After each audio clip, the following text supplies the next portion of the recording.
Hello, this is the Stories Beside channel. I release videos every day for you. Subscribe and click the bell. The court, having evaluated in the aggregate all the evidence presented by the parties, considers the guilt of the defendant proven and awards her punishment of 10 years imprisonment in a general regime colony. The cold mechanical voice was interrupted by the desperate cry of the defendant. How could this be? How could it be so? Her lawyer also looked at the judge, unable to hide his bewilderment. He had not expected such a cruel sentence. Emily herself was sobbing, covering her face with her hands and remembering minute by minute the day her life began to fall apart. She sat at the window in her room in front of a cup of coffee that had long since cooled, a week after she had been discharged from the hospital. Why had she been saved? After all, there was no reason to go on living, and no strength to relive what had happened. 6 months passed after she was discharged from the maternity hospital empty-handed. The baby had died, hadn't survived, and she'd already thought of a name. Ethan was the name of his father, the only man she'd ever loved, who'd abandoned Emily as soon as she'd announced her pregnancy. For 6 months, she waited for it to get easier, but it was getting harder and scarier. When the doctor at the next checkup informed her that everything was fine and she would live, Emily bluntly asked, "Why?" "Well, don't. So you are still young. Everything will still be, and you will get married and have as many children as you want." Emily just turned her back to the wall. This doctor is not a young man. He thinks he is probably smart and experienced, but he doesn't understand simple things. She doesn't need any children, she needs John. And the future? Well, yes, she will have a future. Maybe a husband and children. At first they will, and then they will also go away, one way or another, leaving her alone, because everything in her life is going away, her parents, her beloved, her son. Emily's parents tragically died when she was only 9 years old or already 9. She was big enough to understand the horror of what had happened, all the irreparable loss. But in the orphanage, she did not live a day. The girl was immediately taken by her uncle and aunt. Uncle Edward was a sibling of the deceased mother. They're with Aunt Betty. The marriage was infertile, in addition to still take the girl for upbringing. They officially adopted her, but Emily never learned to call her foster parents mom and dad because she remembered her own parents too well. Or maybe the aunts and uncles themselves, though they treated Emily very well, never became real parents. Life was going quite well. Emily graduated from school, entered the institute, and then fell in love. Ethan was already graduating from the same institute. He was not considered the first handsome man, but he was successful with girls, maybe also because he was a guy from a rich family. They said that a warm place for him after graduation was assured. On a pretty freshman, he initially did not pay attention, but once their eyes met. Thus began the first romance in Emily's life. She really fell in love and was sure that Ethan took their relationship seriously. But in the meantime, she was warned. One day, one girl stopped Emily in the hallway and, after some idle chit-chat, as if by the way, said, "You, Ethan, don't get too carried away with him. He's been making such a pass at you for nothing. After he's had a fight with Jennifer." "What are you talking about?" "I thought so." Emily grinned. She was so happy these days that she couldn't help smiling even at the most inappropriate occasions. And her friend's words didn't hurt her much. She was probably just jealous. They had Ethan, and the relationship had been going on for months now. He'd said he loved her, even hinted at a wedding. She'd seen Ethan before, of course, before they'd met some girl, but there was no telling what had come before. So she decided to ask about this Jennifer the next time they met. "How much did you love her?" "More than you loved me." As if in jest, she asked, "Jennifer who?" "Surprised and slightly gloomy beloved." Oh, that one? We didn't have anything. We were just dating, nothing special. And what did you want? You should not have messed with an old man. I'm still 5 years older. It's not my fault you were still in kindergarten when I was dating someone else. That's how this conversation about Ethan's past ended. Emily decided there wasn't much to talk about. Old man, not old man, but really, how did he know he'd meet her? She looked into Ethan's eyes and suddenly thought, I wonder if our children's eyes will be light blue like his or darker like mine. She was surprised at the thought because they hadn't talked about children yet. It wasn't because Ethan had something in his past that had passed. Emily had been lucky enough to meet the love of her life, and it wasn't just her. Even Betty could see that it was love. You're in love, aren't you? That's good, of course, but I have to graduate first. What's the big deal? I'll finish. The girl laughed. It was really funny to her. How could a happy marriage prevent her from getting an education? On the contrary, she would have more incentive, but Ethan was slow to propose. He hinted at something like that at first, but now he won't say a word. He's got his career on the upswing. Perhaps it's connected with this that the thoughts about organizing his personal life were pushed to the background. Time was running out, and Emily was getting ready to graduate. Should she remind him of that? No, Emily would never dare to do that. Where is it seen that a girl proposes to her boyfriend? But it suddenly became clear that the proposal would have to be rushed. After she felt pregnant, this pleased the girl, not only because now Ethan will definitely not refuse, will make the only right decision. She herself really wanted a child from her lover. Having taken the test, Emily was ready to run to tell Ethan the good news, but the next date was postponed and postponed. They talked only on the phone, and not often. Ethan kept referring to business, and his voice was so serious and guilty at the same time. He felt that he was hurting his Emily with his inattention, but finally they met. Emily decided not to delay with the recognition. Right after the greeting, she said, "Congratulations, Ethan. We're having a baby together. I took a test, though it's clear without it. It's already 2 months."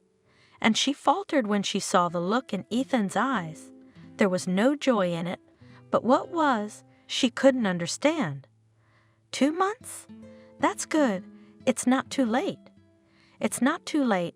What's not too late? Aren't you glad, honey? Confused asked Emily. She suddenly felt that something terrible was coming, and it happened. It's not too late for an abortion. Yes, I'm sorry, Emily, but you won't have to. You and I will have nothing more. No more baby, no more future. What are you talking about? What abortion? Why? Don't say that. Don't scare me. I'm sorry, Emily, but everything was a mistake. I can't marry you. We have to break up. It was to tell you this that I decided to meet you today. Ethan blurted out, "Break up how?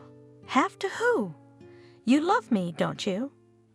Emily couldn't believe she was hearing such words from the man she loved. "I did. Yes, I loved you, and I loved you very much. I really thought we'd always be together, but I was wrong. Emily, I don't want to deceive you. I don't see the point in dragging this relationship any further. I don't want you to be in a difficult position. Don't worry, I'll pay for the surgery and the recovery. I'll pay for everything, Emily. You will? You'll pay for everything? And how much will you value my services and the life of our child?" The girl finally believed in the reality of what was happening, and the words about money just knocked the ground out from under her feet. "Don't be like that, Emily." Ethan's tone was guilty, but irritated too. He obviously didn't expect such a conversation. "Our child doesn't have a life yet, and I'm not talking about paying for any services. I told you I loved you. And the money? Well, any amount you name. I do feel guilty about it, but believe me, I didn't lie to you before. I don't want to lie to you now. You feel guilty? Good for you. Don't lose weight from guilt and keep your money. Do me a favor. It'll come in handy. Go on, go home. Suffer from your guilt there. I won't wish you luck. It's always with you. And Emily turned her back and walked away. This monstrous conversation took place, fortunately, not in a cafe or at Ethan's house. They had just stopped in a square, whence, as the girl thought, they would go either to him or, better still, to her house. He should finally introduce himself to her parents before he asked for her hand in marriage. It's a good thing at least it's not in public. Emily walked away, holding back as hard as she could and expecting Ethan to catch up with her every minute, apologizing, saying he'd made a stupid joke. No one caught up with her, and already at the exit from the square, she realized that she couldn't hold back any longer, tears streaming from her eyes. How could she cry such grief? She was alone, abandoned by her lover. Yes, Emily was still in love with Ethan, and not just abandoned, but pregnant with his child. It was impossible to go home like this. Betty would guess. She'd ask questions and give advice.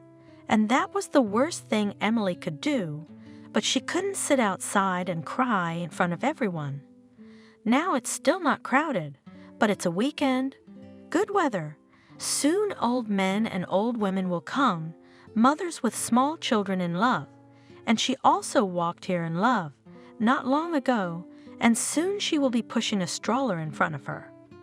But she will not be a happy old lady walking along these alleys with her husband. She is lonely and will always be lonely. With such thoughts, and until evening she wandered, choosing the most deserted corners.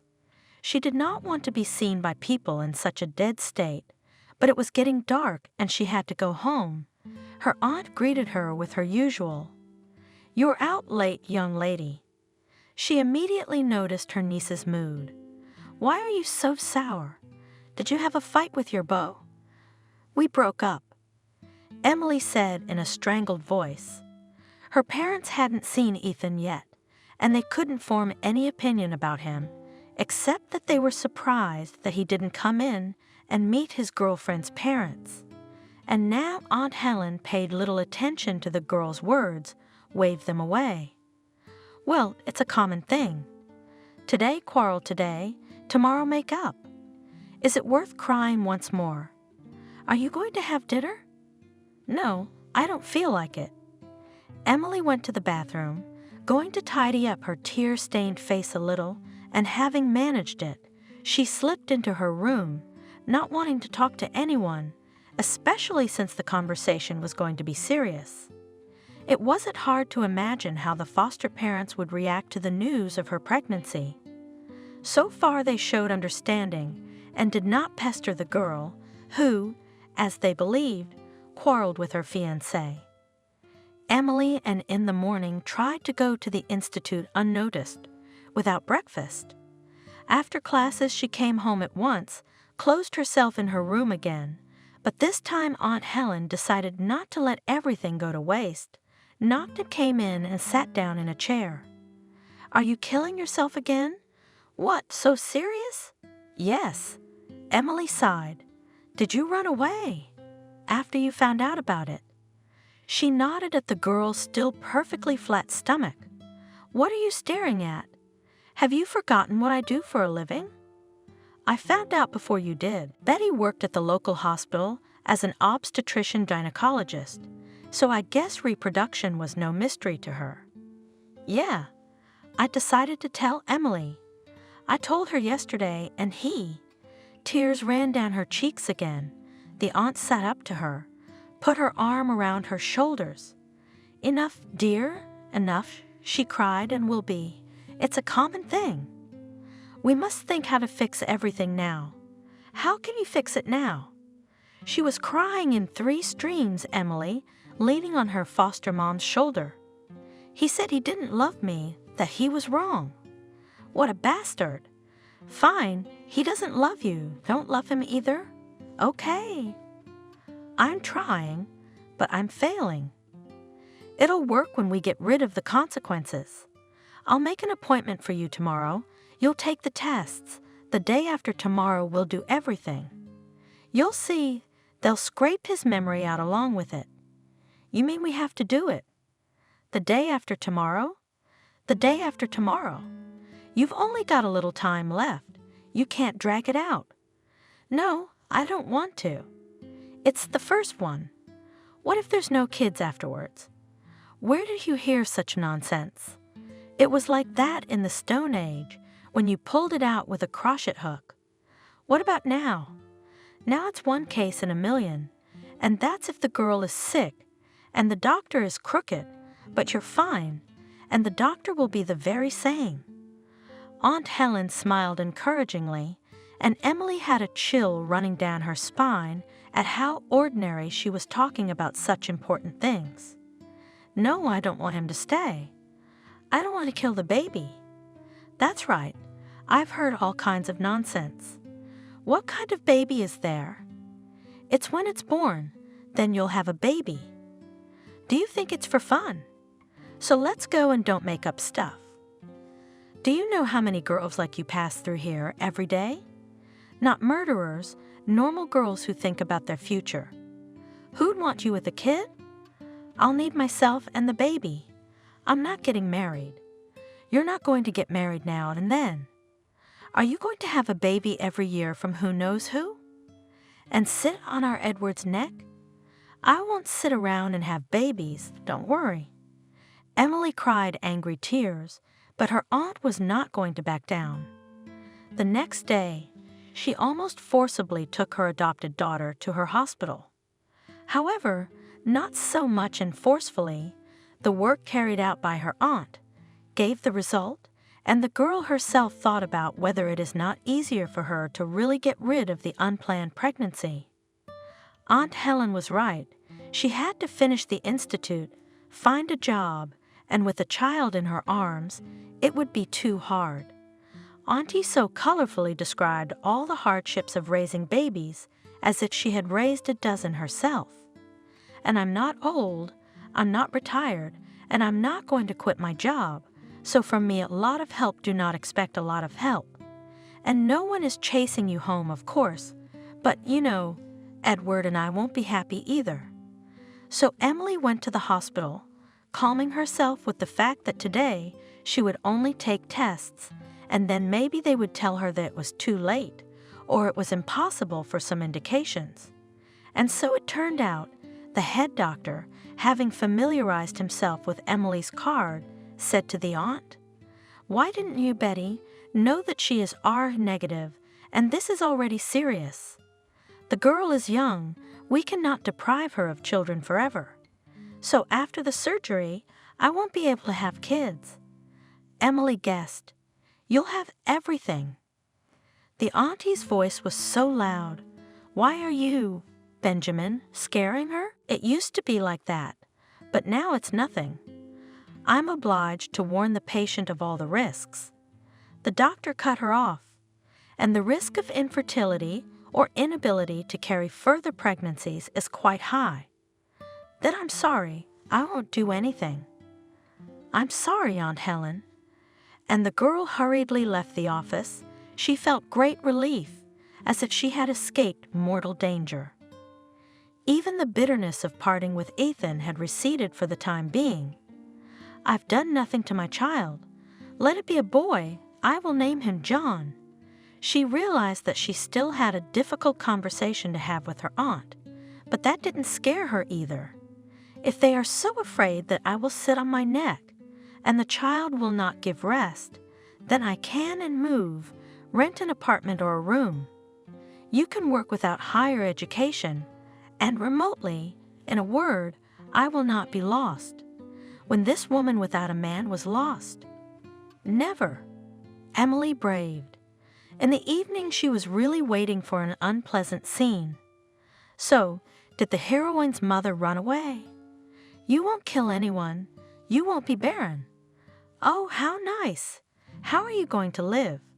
"I mean, I have a rough idea, but I doubt that it will suit all the adults and sensible people here. Right, Edward? She tried to get her uncle on her side, but it turns out he had an opinion. What's the matter with you, Betty? She's an adult, thank God. She's a smart girl, she'll be fine. Right, Emily? And we'll help in any way we can. She doesn't want to be barren forever. We've lived without children. Is that a good thing? She'll have no nephews, and now we'll have a grandson like all normal people. So we're not normal, Detective. I'm infertile. I'm out of the field. My word doesn't mean anything anymore. Tears rang in Betty's voice. She slammed the door and ran out of the room, shutting herself in her bedroom. Emily gestured for her uncle to stop, going after her. Aunt Helen was crying, face buried in a pillow. The girl sat down beside her, put her arm around her shoulders, began to coax her affectionately. Betty's mom. Sometimes Emily called her that. In such situations, when it was necessary to comfort upset, sick, or tired aunt.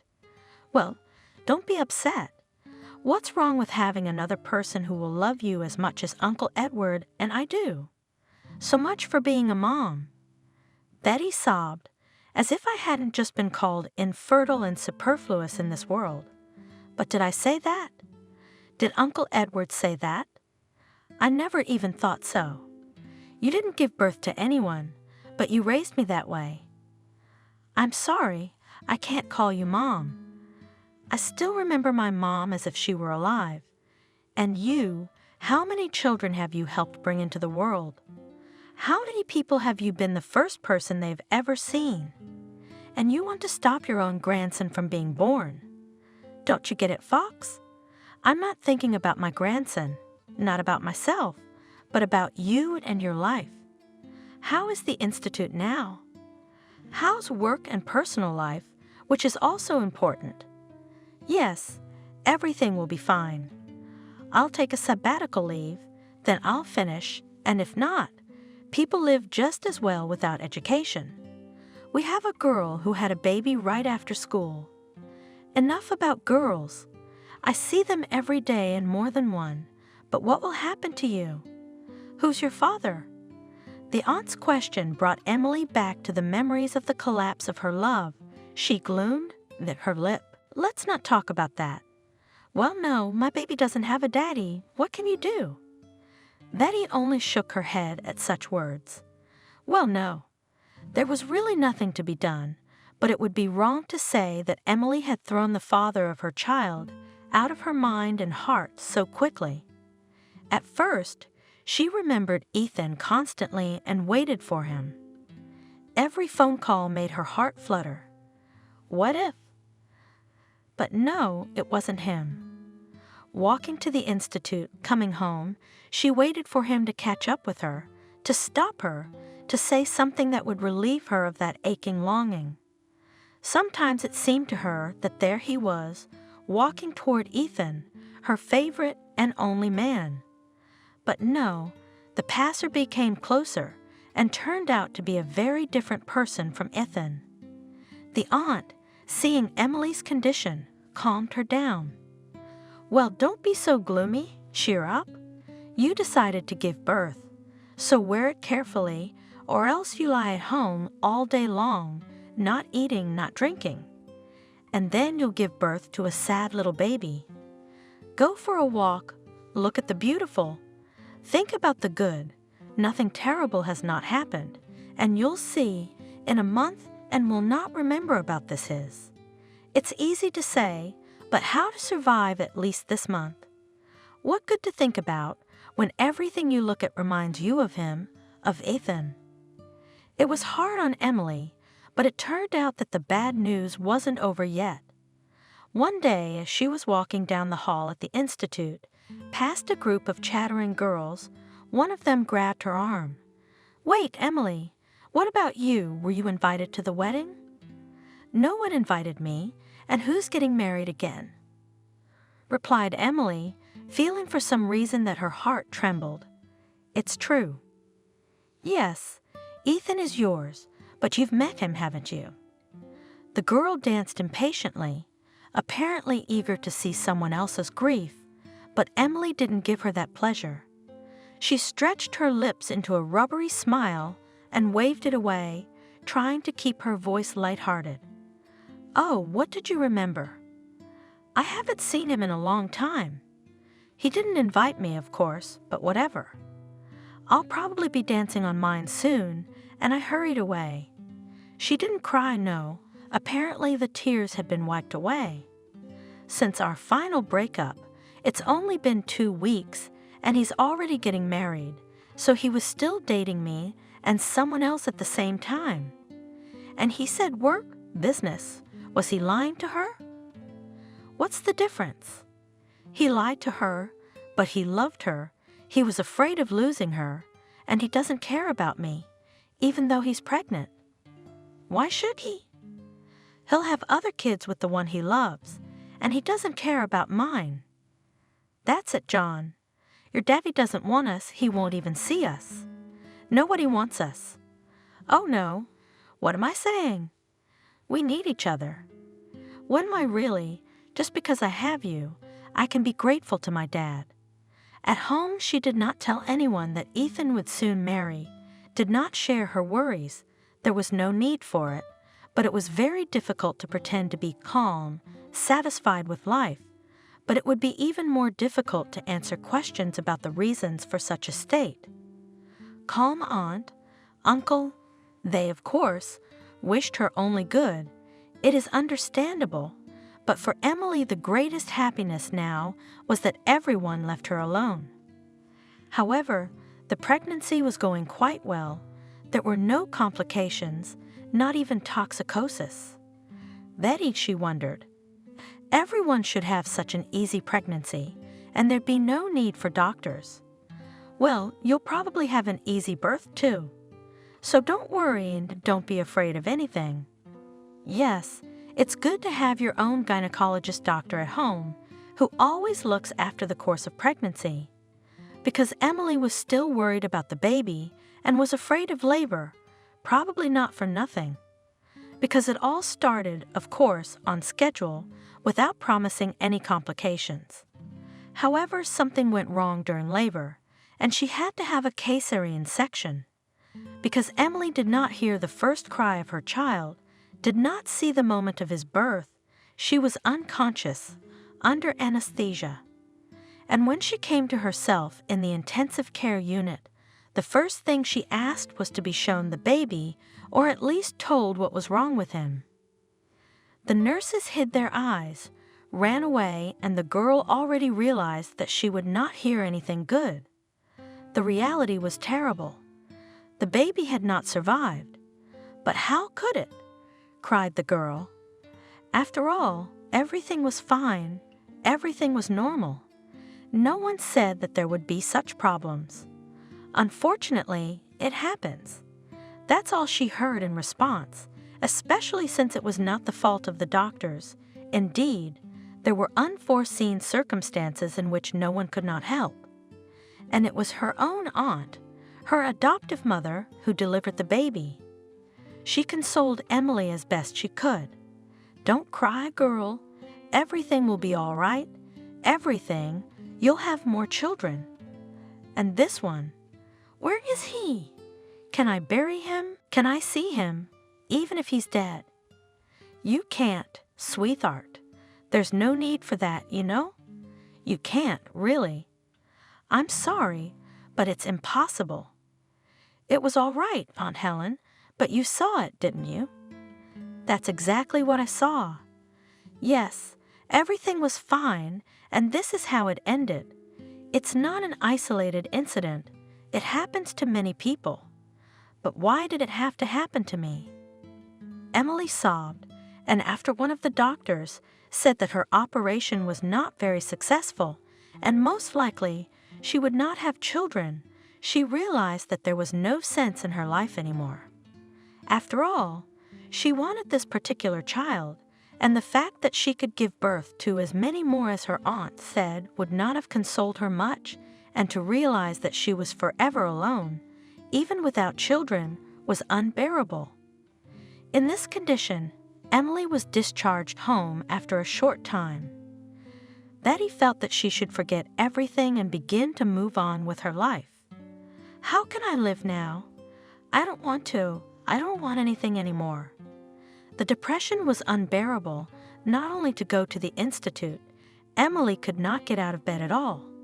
Her aunt hardly poured sweet tea or coffee into her by spoonfuls, fed her crumbs of food, forcing her to get up, to go to the bathroom, to the toilet.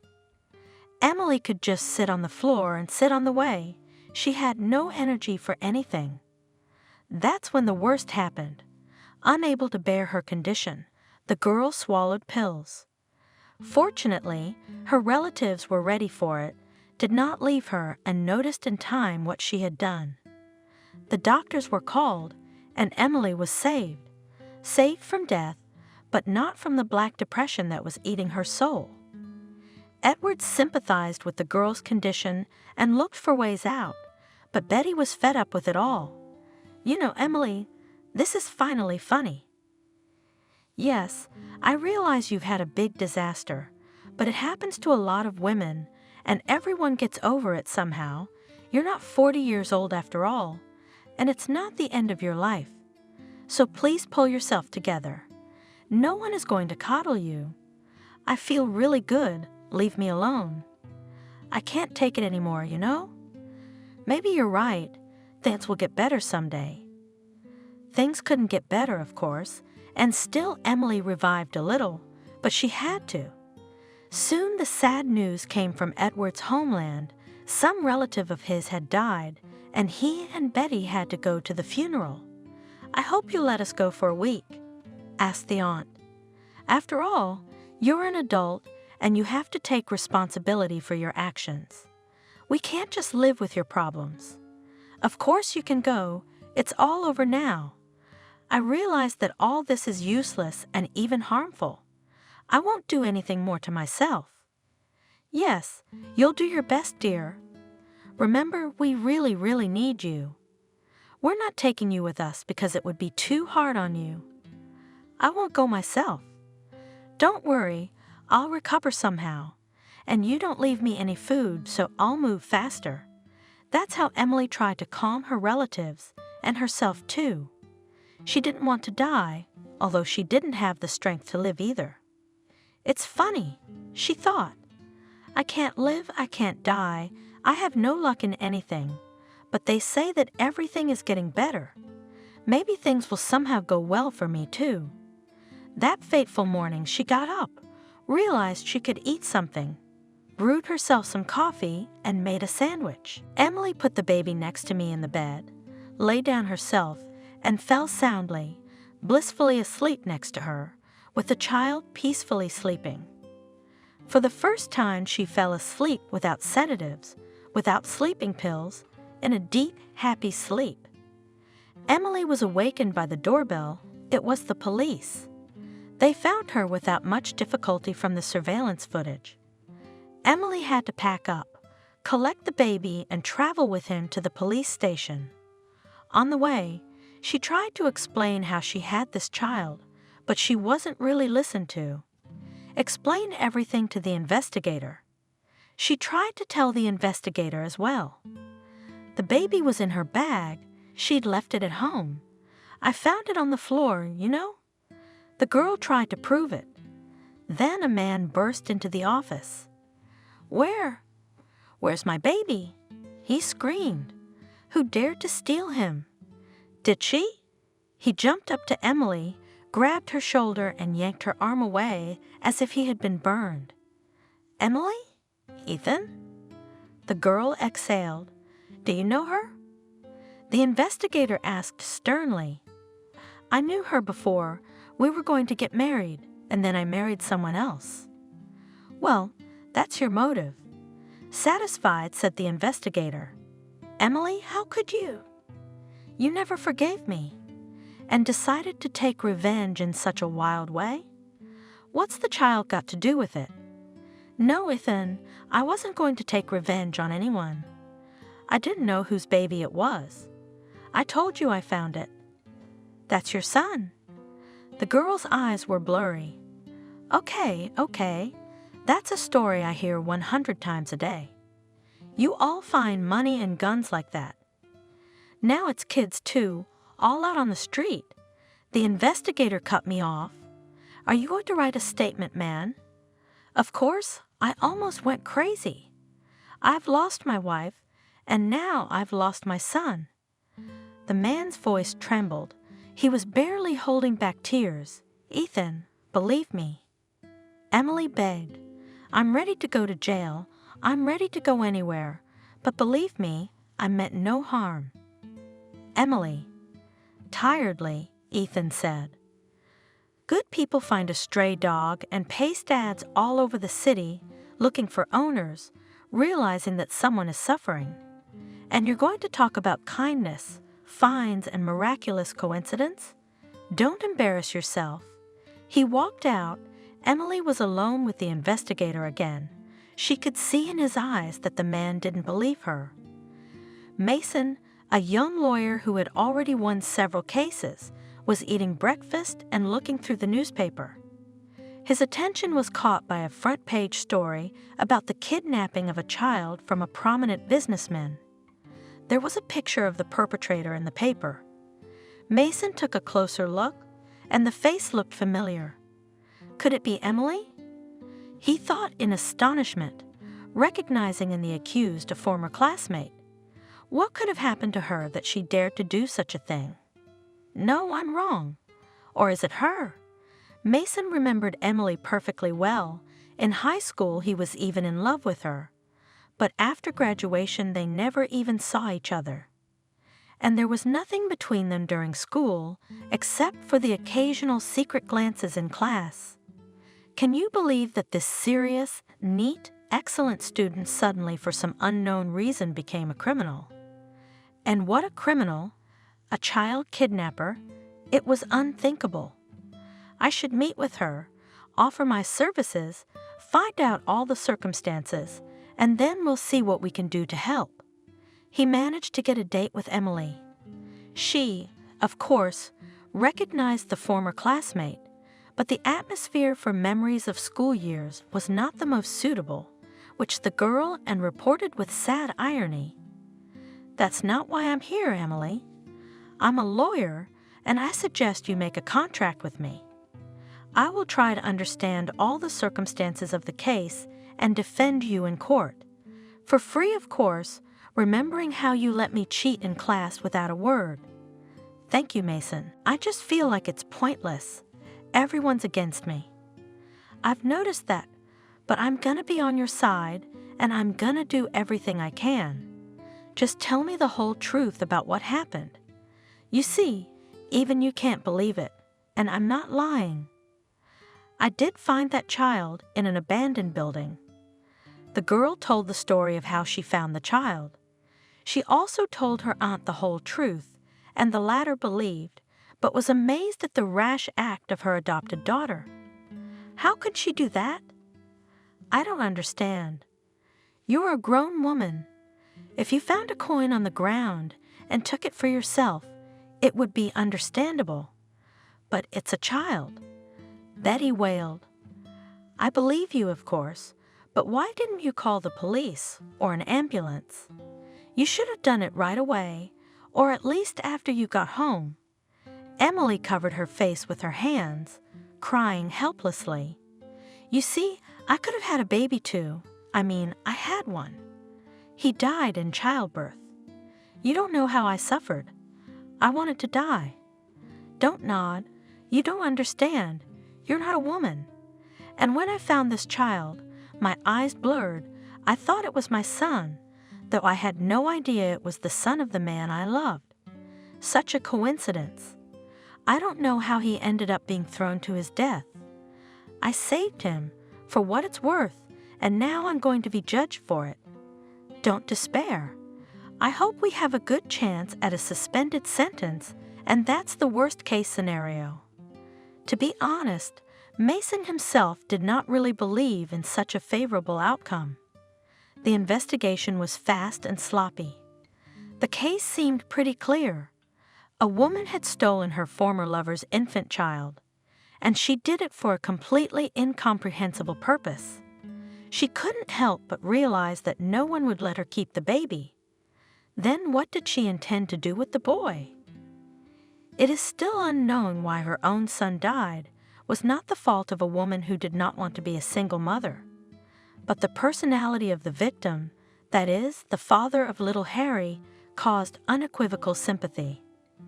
The man had buried his beloved wife, who had been killed in an automobile accident only 2 months before, and his son was his only joy. It is not hard to imagine what a nightmare the kidnapping of the child had become for him. All witnesses unanimously assured that he loved his son, cared for him. And the story that the baby was abandoned on some construction site or dump looked ridiculous, a silly fiction. Yes, he had once had an affair with the defendant, but that was before the marriage, and Emily's claim that she allegedly gave birth by him, Ethan, was also unfounded. They did not live together. She could give birth by anyone. Under such circumstances, there was nothing to investigate. The case was brought to court, although the accused refused to admit guilt. Her lawyer tried to do something for her client. Yes, it is their right, but frankly speaking, all their attempts to justify themselves looked extremely ridiculous, so no one especially did not delay the investigation. Soon all the materials were transferred to the court. The trial would be swift and unjust. Mason's mind was racing. Emily was confused, withdrawn. She continued to stand her ground, repenting for not calling the police, and that was all. The lawyer, too, was not allowed to develop her thoughts. To choose the right line of defense was interrupted time and again. But when the victim and his defense counsel spoke, many in the audience wiped away tears. So emotionally, Ethan described his suffering over the loss of his child. So asked for the perpetrator the harshest punishment, because when this kidnapper will be free, not only he, but also other parents will not be able to sleep well. Hardly she will stop.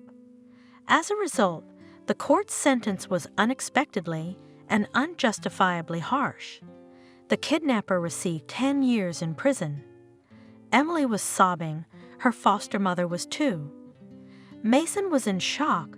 It was his first lost case, but he was not going to accept it. Already after the trial, reassuring Emily, he firmly promised, "Don't doubt, I won't leave this case like this. I'll look into it myself and demand a review." Ethan stood over his son's crib, gazing with delight at his miracle. Harry was sleeping sweetly, a faint half-smile on his lips, wondering what would have happened to his father's life if something had happened to the boy. Just in that little body, so fragile and delicate, was now centered the life of Ethan himself.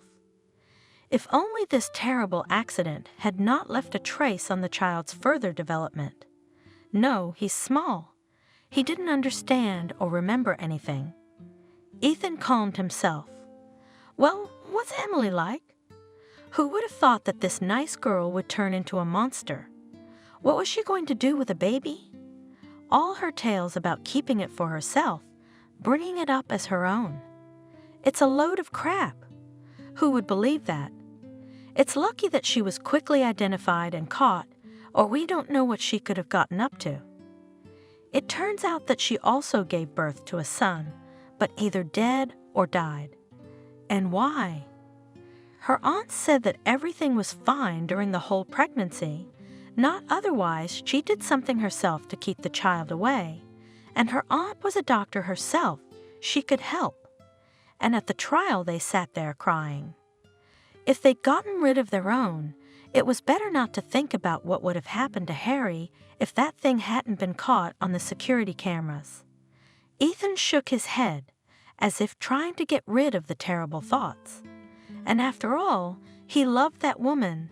Well, yeah, not in the right way, I guess. But who was to blame Jennifer? Jennifer had been Ethan's first, almost childish love. They weren't even 16 years old yet, and they already realized it was fate. and they really were made for each other. Both beautiful, both children of very wealthy parents, that is, there was no material interest in each other. Parents knew about this friendship of their children and did not oppose, believed in their prudence, and not in vain. Ethan and Jennifer became a real couple after they came of age and entered the institute. They agreed to get married after graduation, but on the next vacation Jennifer went alone without Ethan. He was already working part-time at his father's firm and had to participate in important negotiations. He was a little resentful of the girl for leaving, and jealous, of course. She didn't call, though I promised, and she came back looking different. Maybe he thought it was for a good reason. But what does it matter now? But back then, he couldn't come to his senses for a year, until he met Emily. Yes, it was the acquaintance with a new girl that allowed him to forget about the mental trauma that Jennifer had caused him, who really didn't even try to establish a relationship, soon transferred to another institute and perhaps started a different life. Ethan tried not to know anything more about her. He was fine with Emily, even better than with Jennifer, somehow calmer, more reliable. It was just that they delayed the marriage, but maybe it was for the best. He would have run away from his lawfully wedded wife after Jennifer came back. "Hello, Ethan. We seem to have made a very big mistake." There was no other explanation and no argument about how they'd spent years apart. None of that mattered anymore. Ethan realized that he couldn't live without Jennifer, the one he'd loved all along, and Emily he'd only tried to love. But he didn't dare to tell the girl about it right away. He saw how much Emily loved him. She would suffer, but he couldn't deceive Jennifer either. Moreover, after their second meeting, she announced that she was expecting a child. That day, he was the happiest man and met with Emily the next day to inform her of the breakup. And it should happen that this very day, and Emily announced her pregnancy, just like in a bad melodrama, like a vulgar joke. Are you two conspiring? But he didn't need two children, almost the same age from different women, and when choosing between two, one of whom is good for everything and the other loved to the hilt, men don't usually make mistakes. Perhaps he was wrong in not taking more interest in Emily's life. Had she terminated the pregnancy? Had she decided to give birth? He had simply forgotten about this girl. Soon after, he and Jennifer were married, and were people happier than they were? And then began a real family life, compared to which everything that did not concern them, the two of them, did not matter at all. All the more so when his wife's health problems began, not with her, but with the course of her pregnancy. Ethan, a man far from medicine, could not understand the complicated explanations of doctors. He simply spent all his free time with his beloved, and there was not much of it. The closer to childbirth, the more anxious became on the soul, mainly because of the fact that the doctors looked worried, talked about all sorts of risks, were wrong. Listen to them after that, these doctors. Jennifer gave birth to a wonderful baby boy. She endured everything, but she gave birth. And she promised another one. But in between there'll be another girl. She said after discharge, smiling happily over the crib. That's how she was remembered, happy, beautiful, dreaming of a long life together, of children.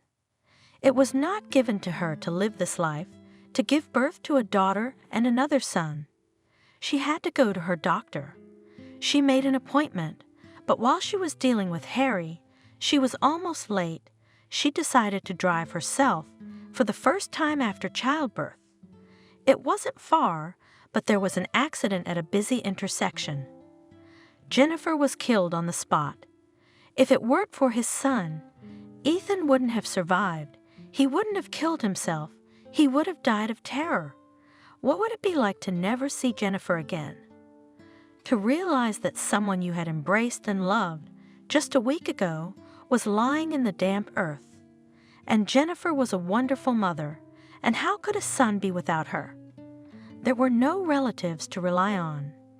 Jennifer's mother, after what she had been through, was in a very difficult position herself. Ethan's own parents had divorced by this time. His mother had married someone else and was now living abroad. The only way out was to find a good nanny. This succeeded, but it turned out that the nanny also needed a rest sometimes. Nora, a longtime Jennifer friend, came to the rescue. During his wife's lifetime, Ethan disliked this vivacious, fidgety girl. She turned out to be a fake, two-faced. Plus, he'd noticed her interest in him a few times at family parties. She had tried to get his attention even before Ethan and Jennifer married, but no one would succeed. Ethan had been faithful to his beloved, but after Nora had sobbed heartily at her friend's funeral, after she'd come up to Ethan, swollen with tears, and told him she was ready for any help, even if it meant babysitting around the clock, he was ashamed of himself for thinking of this girl. Yes, she was young, lonely, and flirtatious, so what was wrong with that? But how sincere was she about the death of her friend, how worried about her and Jennifer's son? Before they found a good, experienced nanny with excellent references, Noriah had devoted all her time to Harry, and she'd had no complaints about her care. She took care of Ethan, cooked meals, served meals, prepared clean clothes for each day, all without a shadow of flirtation. Just did what was necessary, almost silently, limiting herself to only the most necessary words. Then she made arrangements with the nanny for when it would be necessary to fill in for her, and just as silently she got ready to leave. "Thank you for everything, Nora. I don't know how I would have done it without you," said Ethan. "Come on, Ethan. I'm not doing all this for you. I'm doing it in memory of Jennifer and Harry. I'll be back soon. Don't miss me. You're strong, Ethan. Hang in there." When she left, Ethan suddenly felt a kind of emptiness. Yes, Nanny was with Harry. Everything in the house was fine. But the young widower, for the first time, felt his loneliness. Nora was like a link between him and the Jennifer who was gone forever. She had been in the house before she was gone, and now she tried to keep everything in the same order it had been under Jennifer. Nanny, on the other hand, had become something of a barrier between Harry and her son.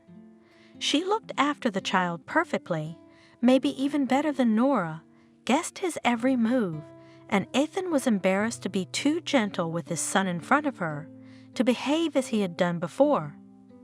Ethan looked forward to the nanny's weekends, and Nora was visiting the orphaned family for a reason. She had noticed Ethan when she was still in high school, at the same age of 15, but he had already given his heart to Jennifer. That was, in Nora's opinion, simply unfair. Why does this Jennifer have everything? Beauty and intelligence and luck and parents, and now the best boyfriend and also from a rich family. Nora is more modest about it all, and that's why she started being friends with Jennifer in the first place, so she had more opportunity to be around Ethan. I mean, maybe someday she'd get his attention, but no way. He didn't see anyone but his Jennifer. When they grew up, Nora realized she had zero chance and made the biggest mistake of all. Married a man who seemed just as good as Ethan. It was even a bit of a peak for the lucky girl's girlfriend. "You're not married, but I was taken, and not just taken, but taken to another, much more high-status city." Yes, very soon she realized that her husband is not so rich, and life with him is not a fairy tale, and tortured returned home. And only then she learned that Jennifer and Ethan were separated, living apart, just at the time when Nora was far away, and it would be a chance to win the guy she needed.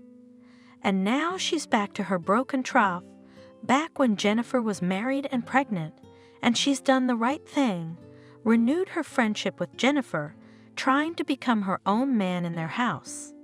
She was not wasting her time. She had gained some metropolitan glamour, so it was not bad to get in her face more often, and something would happen, but not to win her friend away from her husband, but at least to sleep with him, having made her aware of it. Jennifer cheating will not forgive. It is a fact, and even better to eliminate the child, and maybe Jennifer. She took out a drug that can cause termination of pregnancy and guessed at her friend's house, began to slowly add it to tea, to juice. Small doses, of course, so that it would not be noticeable, will happen at her friend's miscarriage, and in a fortunate coincidence, and moreover, women sometimes die by childbirth. But Jennifer's organism, apparently, was strong. The pregnancy was not interrupted, although it was with complications, and Nora was guaranteed that the child would not survive. Therefore, when the friend was taken to the hospital, she was waiting for the tragic news from minute to minute, rehearsing in advance a lean face. And suddenly Jennifer, although with complications, but gave birth to a perfectly healthy boy. How could that be? Maybe she had a baby switched at the hospital. Well, that's an option that gives her options. She could convince Ethan that the baby wasn't his, but not head-on, of course, but subtly. That afternoon, Ethan was getting ready to pick his wife up from the hospital. Nora, of course, was going with him too, and when he came out of the front door, she was standing back and talking irritably to someone on the phone. What was all this gossip? It can't be. After all, Jennifer loves him so much, she said so herself. No, I don't believe it. Oh, really? No way. Yeah. My life will never be the same after this. Okay, they say half the fathers raise other people's kids without realizing it. But why would Ethan know that? After all, he's so happy. Oh, Ethan touched her shoulder. Who are you talking about? No reason, Ethan. Let's hurry. We're going to be late. Nora ranted. Don't mind her. It's just a friend of a friend calling talking. About me and Jennifer and our baby? Ethan asked, his face darkening. Really? No, of course not. It wasn't about you. That was Clara, the famous gossip. Who would listen to her? They got into the car and drove off, but Ethan stopped the car. Tell me, Nora, what is this gossip anyway? Jennifer didn't give birth to me. Stop dodging. I'm asking you seriously. Oh, come on, honestly. Nora cried. Why do you have to gather gossip? Because Jennifer loves you. And even if this baby wasn't yours, it's yours. How can you doubt that? All right, let's go. We'll figure it out, said Ethan. Come on, Ethan. I'm not doing all this for you. I'm doing it in memory of Jennifer and Harry. I'll be back soon. Don't miss me. You're strong, Ethan. Hang in there. When she left, Ethan suddenly felt a kind of emptiness. Yes, Nanny was with Harry. Everything in the house was fine. But the young widower, for the first time, felt his loneliness. Nora was like a link between him and the Jennifer who was gone forever. She had been in the house before she was gone, and now she tried to keep everything in the same order it had been under Jennifer. Nanny, on the other hand, had become something of a barrier between Harry and her son. She looked after the child perfectly, maybe even better than Nora, guessed his every move, and Ethan was embarrassed to be too gentle with his son in front of her, to behave as he had done before. Ethan looked forward to the nanny's weekends, and Nora was visiting the orphaned family for a reason.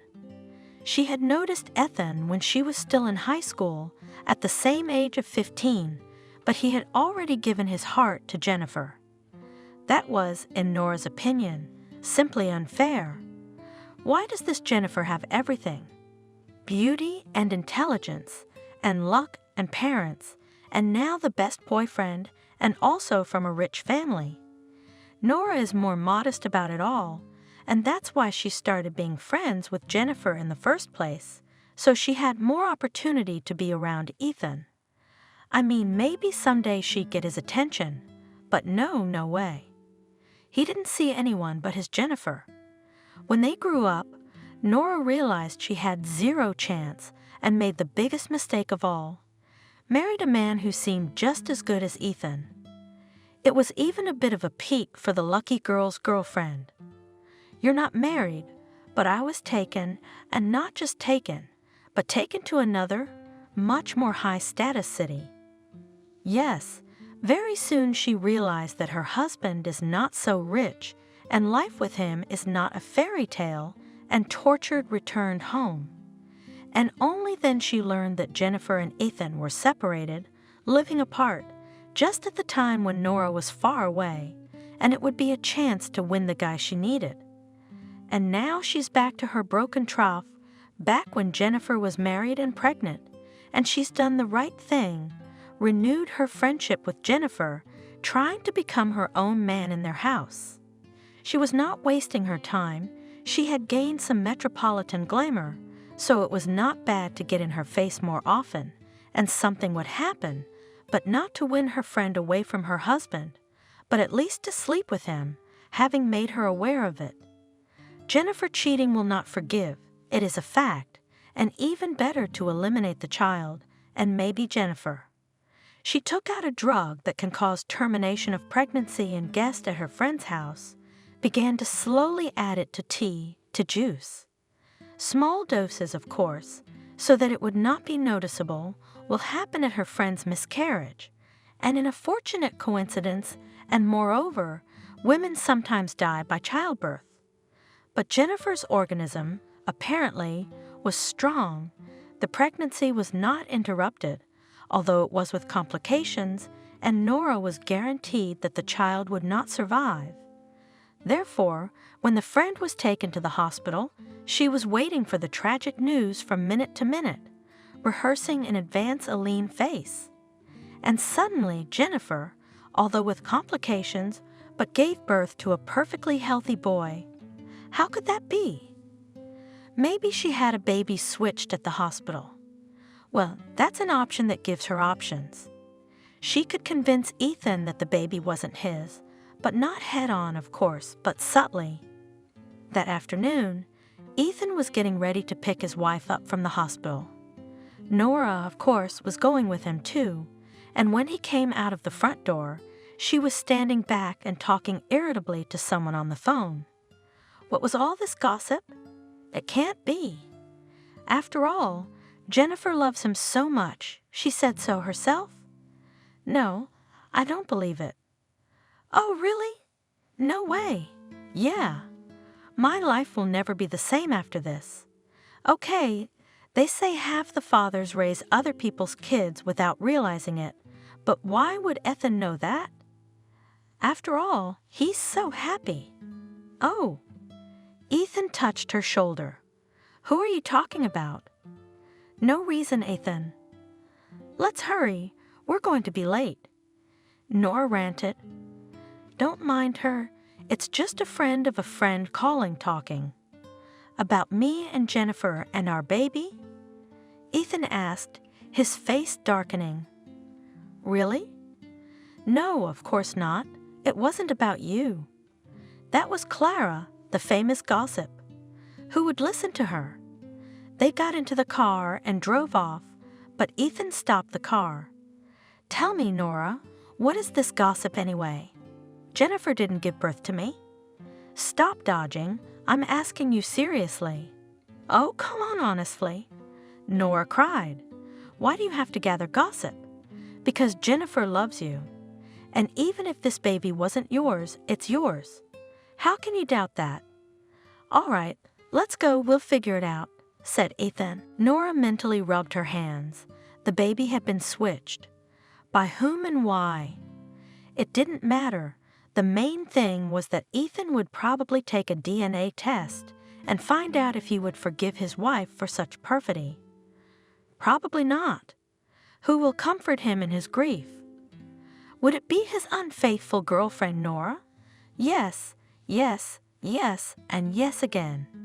There wasn't a happier person at this meeting from the birthing center, but suddenly the unexpected happened. The test showed that Ethan was the boy's birth father. So Nora had been cheated, sold the wrong drug, and she'd given a lot of money, and you can't complain to a cheater for that. And yet, fate was on her side. Jennifer died on her own, without any intervention from Nora. There was a child left. Yes, it is worse, but at first it is even by the way. There is a possibility to be near under the pretext of taking care of Harry. It is clear that immediately after the death of his wife, Ethan will not be to women. Well, you can and wait. I waited longer, and there will be seen. Maybe it will be possible to get rid of the child somehow. No, she wasn't going to kill anyone. Why should she? Maybe everything would go away by itself. She just needed to push things along, but first she had to become something more important to Ethan than just an au pair. He wasn't going to be a healthy young man who would be faithful to his dead wife forever. Turns out that wasn't so hard to achieve. After all, Ethan was a healthy young man, and Nora was a very attractive and dexterous woman, and an experienced manipulator. They had known each other for a long time since Jennifer's death, in fact lived under the same roof. Is it difficult to seduce a man in such an environment? Not hard, but it's much harder to establish yourself and become a legitimate wife. Okay, not all at once. Nora decided. I'll take it slowly but surely. Water treads water. Only the boy, yes, interferes. It would be good for me to get pregnant myself.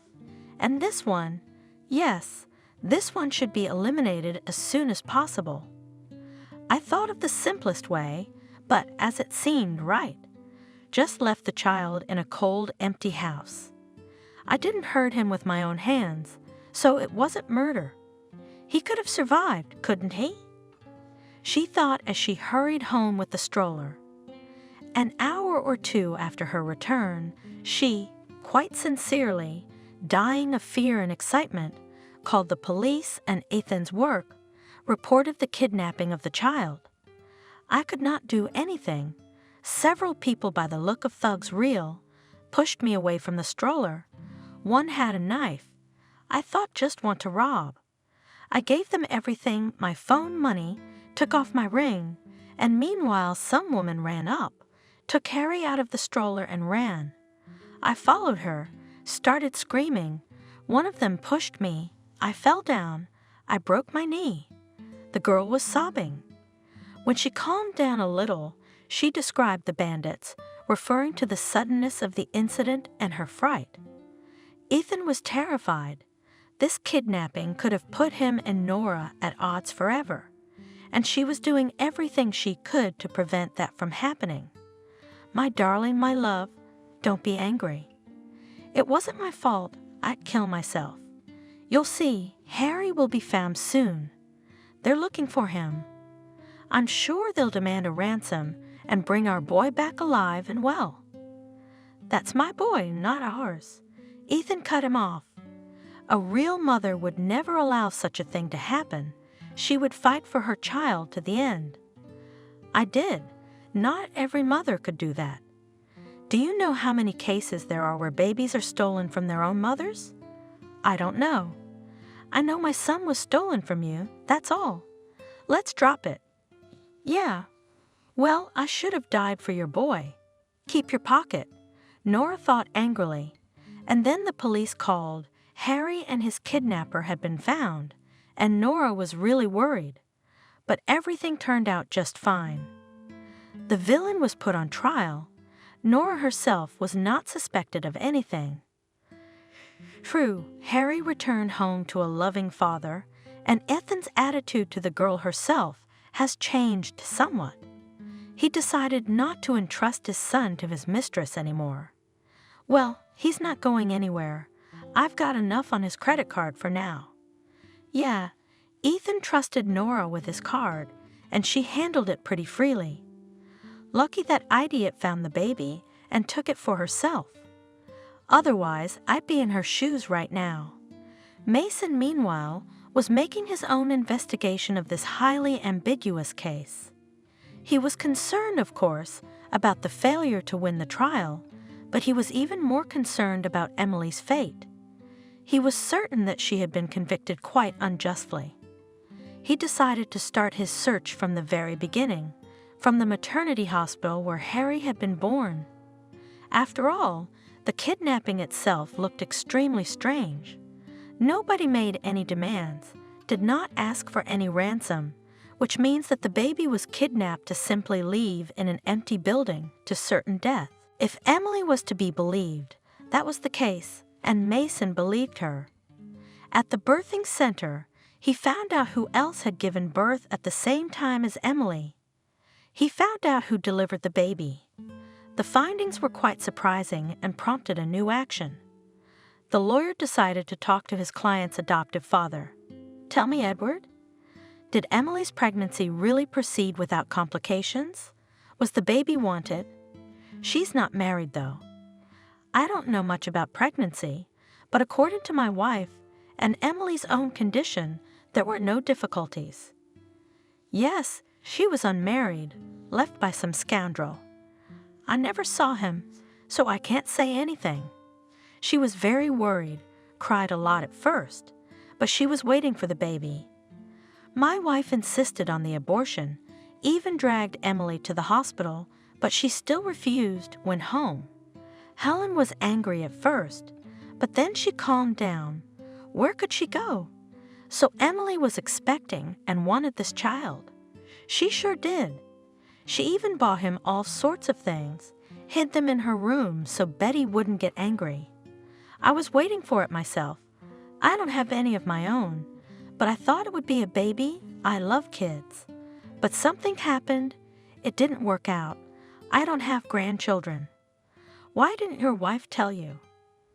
"What's the use of telling me? I'm not a medical man." It happened, and it happened. The next step was to visit the place where Emily found the baby. The abandoned, unfinished building was large, but there was hardly anything interesting to find there. The investigators and the curious, and maybe even the local homeless. The only thing that could be found was an abandoned pacifier, which Mason carefully placed in a bag, but that evidence had little to say. Mason decided to walk through the whole building. Maybe that way he could get to something. And he was not mistaken. On the second floor he met a rather young guy, a homeless man by the look of him. "Don't be afraid, I'm not from the police," called the lawyer. "I just have a few questions." "What should I be afraid of?" The guy answered cautiously. "Don't be afraid yourself, and what questions do you have for me?" "Do you come here often?" "I live here, so it's not clear." "I come here when I'm not going out. It's about the child found here on the first floor. You haven't heard about this case. I can't hear from anywhere. You see, there's no radio here and no TV with internet, but I managed to see something." And the homeless man mysteriously raised his eyes to the ceiling, obviously hinting at new questions and suggestions. Mason readily pulled a bill from his pocket. "So will you share your knowledge?" "And I will, if you're ready to share." The boy cheered, hiding the money. "Don't think that I'm just about that. I'm all for justice. Such as this woman, not in jail, but on the stake should be put, such a thing to do to a child." "Well, well, well. And who is this woman? What did she do?" "Well, clearly she left the child to die. I don't know who she is. I didn't touch her, and I didn't show my face at all. I've been sitting here. You see, it's warmer here, and it's my place. You can warm up some tea. I've got alcohol. Then, too, I just boiled some water. I was lucky to get some food, and then the headlights slid by the windows. It's rare to see anyone here, and suddenly they're in a car. Who I think they are, I'll have to see. I've got a good view here. I always have to be on the lookout. I see a woman with a sports bag get out of the car. Did you get a good look at her? I can't tell you exactly what her face looked like, but she raised her head, looked through the windows. Young, pretty even, I remembered her clothes, blue coat, blue scarf, hair with red hair, smooth, red and black bag, and she was quick as a button, and she was out the door. I thought she had to go out, maybe why else? I even wanted to scare her, well, to make a joke, but I didn't have time. She almost came out at once, and she hopped into the car and drove away. She looks around like a thief, though she didn't steal it, but left her bag. And then what happened? Did you see what was in the bag? How could I? I went downstairs. I saw her standing there. Not right at the entrance, but in a corner, but how could I not see what's in it? Maybe something good, maybe money. In some movie I saw, the same poor guy found a bag, opened it, and there were wads of it. It didn't end well for him, but I could have handled it. Yeah, so I open it, and there's a little kid, alive though, eyes flapping and a good one, a pacifier in his mouth. So what's next? What's next for me? What am I supposed to do with him? I don't know how to deal with kids, and in general, it's not my thing. I don't know how to hold him. I'm afraid I'll hurt him. I went to change into something decent, so I wouldn't scare people. I think I'll go to the crossroads. There's a gas station. Put this bag in a prominent place and go. There's a lot of people there. They'll find it. They'll call the police. I don't want to meet them again. So are we going to share any more? We will. Mason took out another bill, gave it to the storyteller. Here I am, shaking off the chalk from my jacket. I hear a little kid squeak, and how do you drag a squeaky kid? You'll get yourself killed. I think, at least let him calm down, and then downstairs again, there was some stomping, rustling, boos and sighs. Well, I think, thank God, I'm back. My conscience is awake. But why aren't they in the car already? I went out on the platform, and she was there. John, is she still mumbling? Then she went to the exit. I saw another woman coming out, but a different one. You sure you saw this one? Well, I'm not blind. Already blonde, not red-haired and not in a coat, but in a simpler jacket. The first one was in heels, clumping, and this one without, in sneakers. She also looked back, as if she was afraid that they would catch up with her and take her away. I saw her face, also young and beautiful. She also had a bag in her hand, from some store, green like that, and she ran fast and fast over there, in that direction. She didn't carry the bag by the handles, but clutched it to her chest like a child. Tell me, will you be able to identify these women and testify in court? Seeing that the kid was stumped, Mason decided to calm him down. You won't be in any danger, but you'll be helping an innocent man. The woman who took the baby was sentenced to 10 years in prison. And the one who left him here, she's not the mother, but sort of the boy's nanny, was not tried at all. Gee, a tenner for saving a man? And nothing for that bastard? No.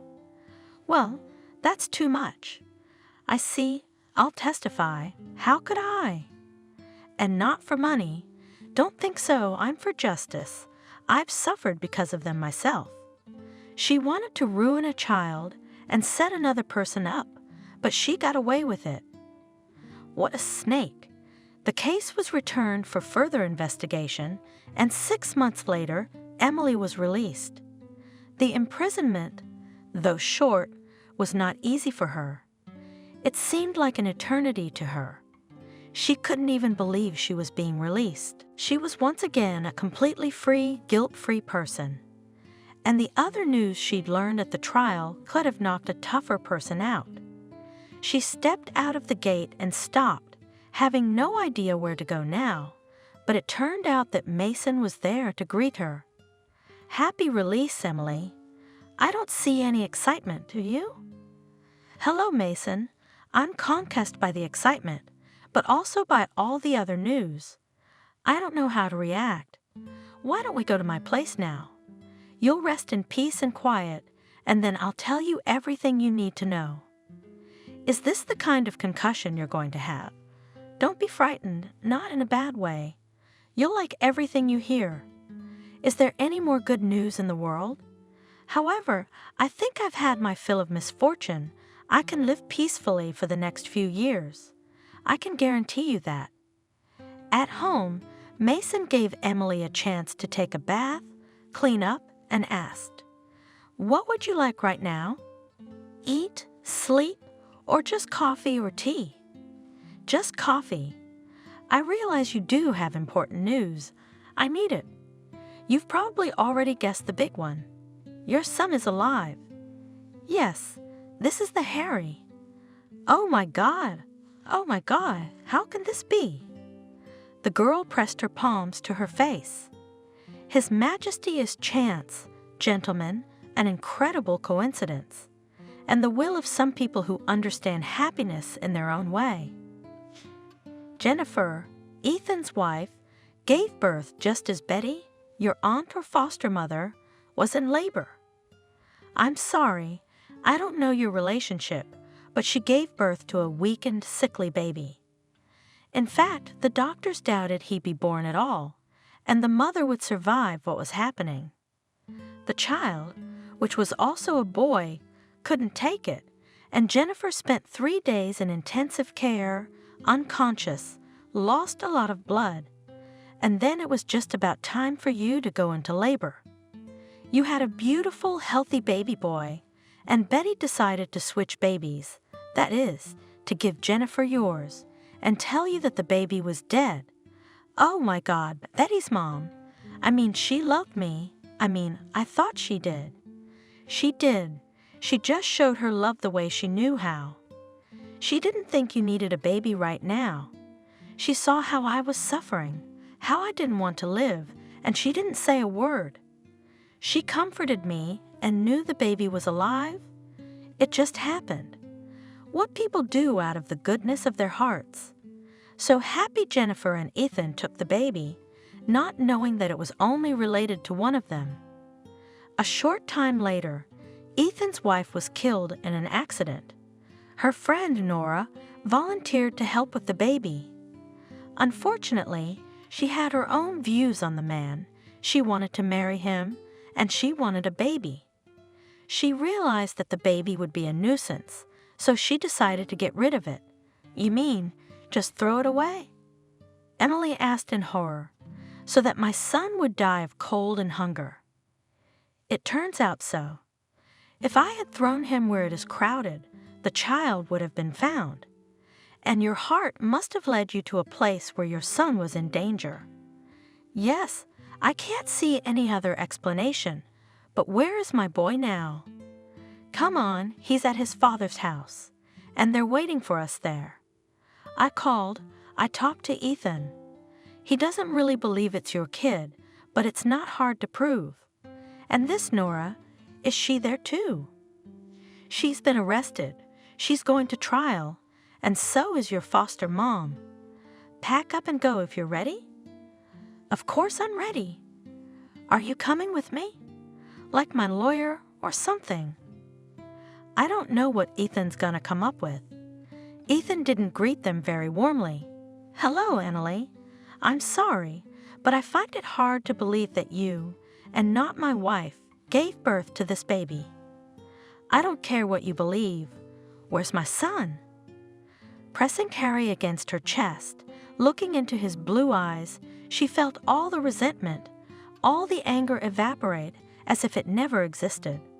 Not just Ethan or Mason, she would forgive Nora now. In that moment, as she kissed the tiny fingers, admiring every cell of her own, she was magnanimous, ready to forgive. "Emily, this is my son. I hope you realize that." Ethan tried to talk to her. "I have a test. I'd already know who I gave birth to him. Don't worry, I'll take the test too and prove that he's mine. And don't worry, I don't want your hand and heart. I just want my baby." The girl finally took her eyes off her treasure for a moment. "But I'll take my son. I sympathize with you, but now that I've found my child, but I don't have to give him back." Ethan was obviously very agitated. He turned to Mason. "You're a lawyer. Tell me, I have an advantage, don't I?" "The baby's lived with me since birth. He's got a nanny here, all his stuff, everything he's used to." "Yeah, and a variety of stepmothers who don't know what else they'll come up with." Emily, too, was beginning to realize the precariousness of her position. "Wait, now is not the time to argue." Mason stopped them. "Emily will make a test, prove that she is the biological mother, and then you can already peacefully agree on the order of communication with the child. Now many fathers and mothers live separately, but understanding the interests of common children helps them find a reasonable compromise." That's what we agreed. Harry stayed with his father, Emily. Mason took her home. She had to calm Edward, for whom it was hard news what his wife had done, who had also been arrested. "Emily, do you believe I didn't know anything?" He rushed to his adopted daughter. "I would never let Betty do that. I can't even believe she would do something like that." "Of course I believe it. Uncle Edward, don't you worry so much. I'm sure Aunt Betty will be released soon, or not so soon, but she'll be back, and I'll bring my son, Harry, home soon, and we'll all live together. We could use a grandfather." Without waiting for the test results, Emily, along with her foster father, began to prepare a room for her son. But there were many more trials to go through before she could take over as a mother. There was another trial, and as a result, Emily and Ethan were given equal rights to raise their child. It was hard for the father to accept that from now on his son would not always be around, but there was no arguing anymore. During the course of the litigation, they often had to see Emily and argue and negotiate peacefully. At some point, he wanted to explain himself to her, to apologize for his actions, to tell her who Jennifer was to him. But it didn't matter to Emily anymore. "I forgave you a long time ago, Ethan. When I thought my son was dead, it was such a grief that I just forgot about you and your betrayal. And now that he's around, I'm so grateful that you have him, but no more. Do you think we could be together for Harry's sake? I mean, it's terrible for the baby, having to live in 2 houses. What can we do? We'll try not to make it awful. We've been through too much, and now we've got to keep the child out of it, and living together wouldn't do any good." "I guess you're right. Well, I'm getting what I deserve, I guess. You could still get married, have kids. I don't know. After this, I'm hardly going to be able to come out of it with a clean slate."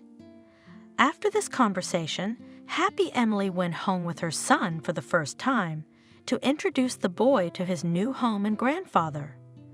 Ethan stayed in an unusually empty apartment. This is how his free time from work would be spent, alone in the company of the TV, but it could have been different.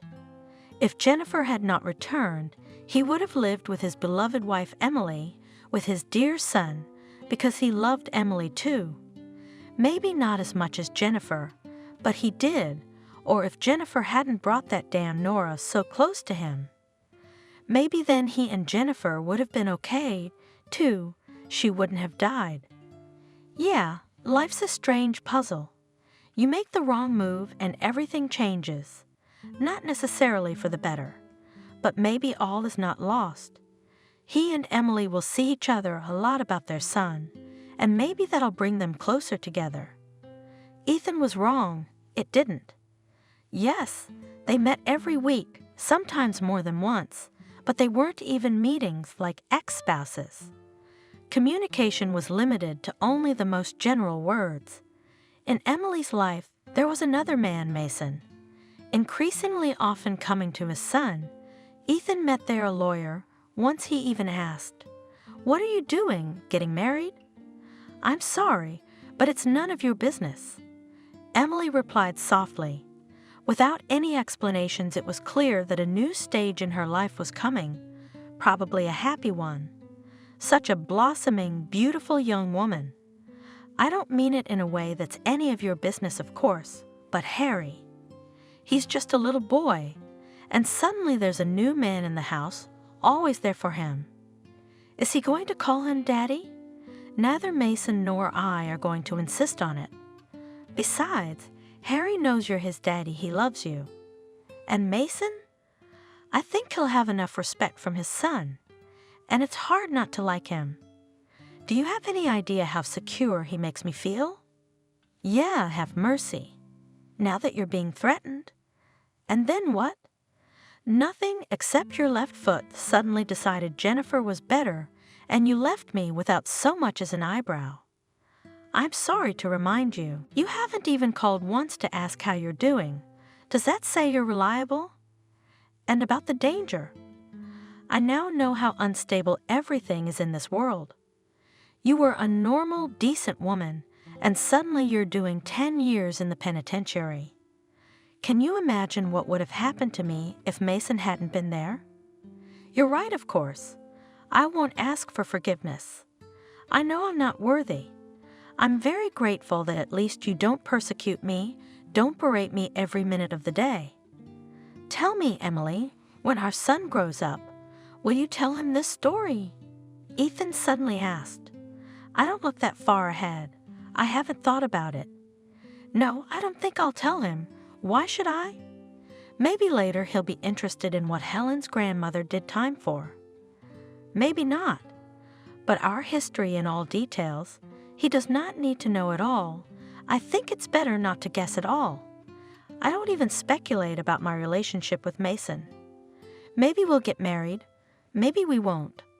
Ah, sure. Emily and Mason got married when Harry was a year and a half. She was very happy, having found not only maternal happiness, but also feminine happiness. She was worried, though, that she and Mason might not have children together. After the birth, the doctor said something like that. And I would like so much to take care of a small child, a newborn, breastfeed him. I was deprived of such happiness with my son, she said to her husband. But why not? With modern medical advances, Mason wondered. A visit to the doctor dispelled all doubts. I don't see any obstacles to childbearing. An elderly woman gynecologist said sternly, and 2 years after the wedding, almost 4-year-old Harry became a big brother. Emily and Mason had a baby girl. Ethan continued to be a frequent visitor to their home. He loved his son very much and tried to visit him as often as possible. He himself remained a lonely man, giving all his strength to work. Sometimes women appeared in his life, but they were short meetings without obligations.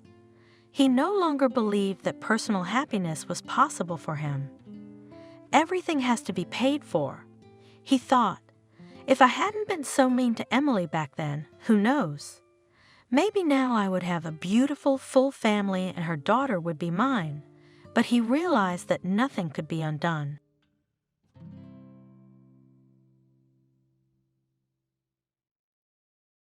Hello, this is the Stories Beside channel. I release videos every day for you.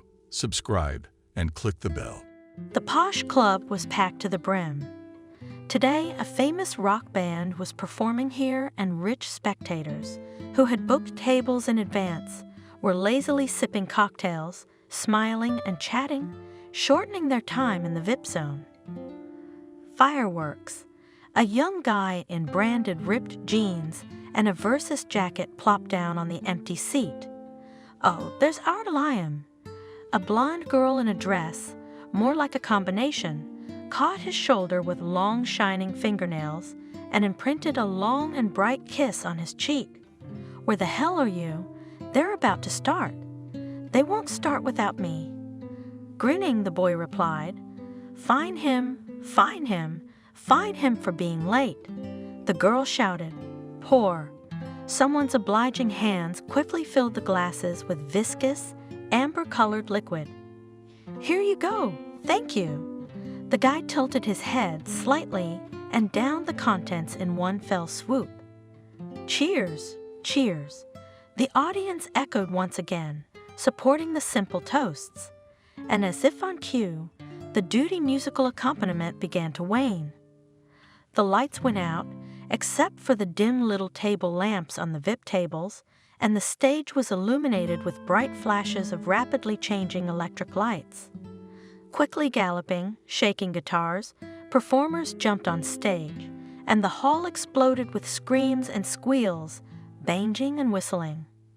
The audience sang along to the musicians with pleasure, especially at the table where sat a recently arrived guy, the owner of a bright appearance on which foolish, gullible girls bite so much.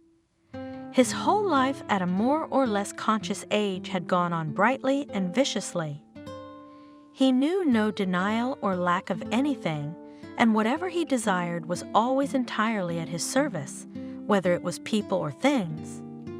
Liam, as he was called by his parents, was from a family of a financial tycoon, owner of factories, cars, steamships, in the words of a famous poet. From childhood, he was sure that the whole world was created for people like him, and of course, for him to a much greater extent. No one ever dared to contradict him. In a private kindergarten, if the teachers tried something timidly object to his pranks, they immediately lost their jobs. At home, his mother only wiped away tears, trying to instill in her son at least some norms of accepted behavior. And his father, a stern man with a rich criminal past, only encouraged the hair. He was sure that otherwise he would grow up to be a wimp. In this world, you need time to bring everyone to their knees before someone else does it to you. He often said to his growing son. The son learned his lesson to the fullest. Already in school, of course, also private, he so skillfully mocked the teachers that they, notwithstanding, changed like gloves.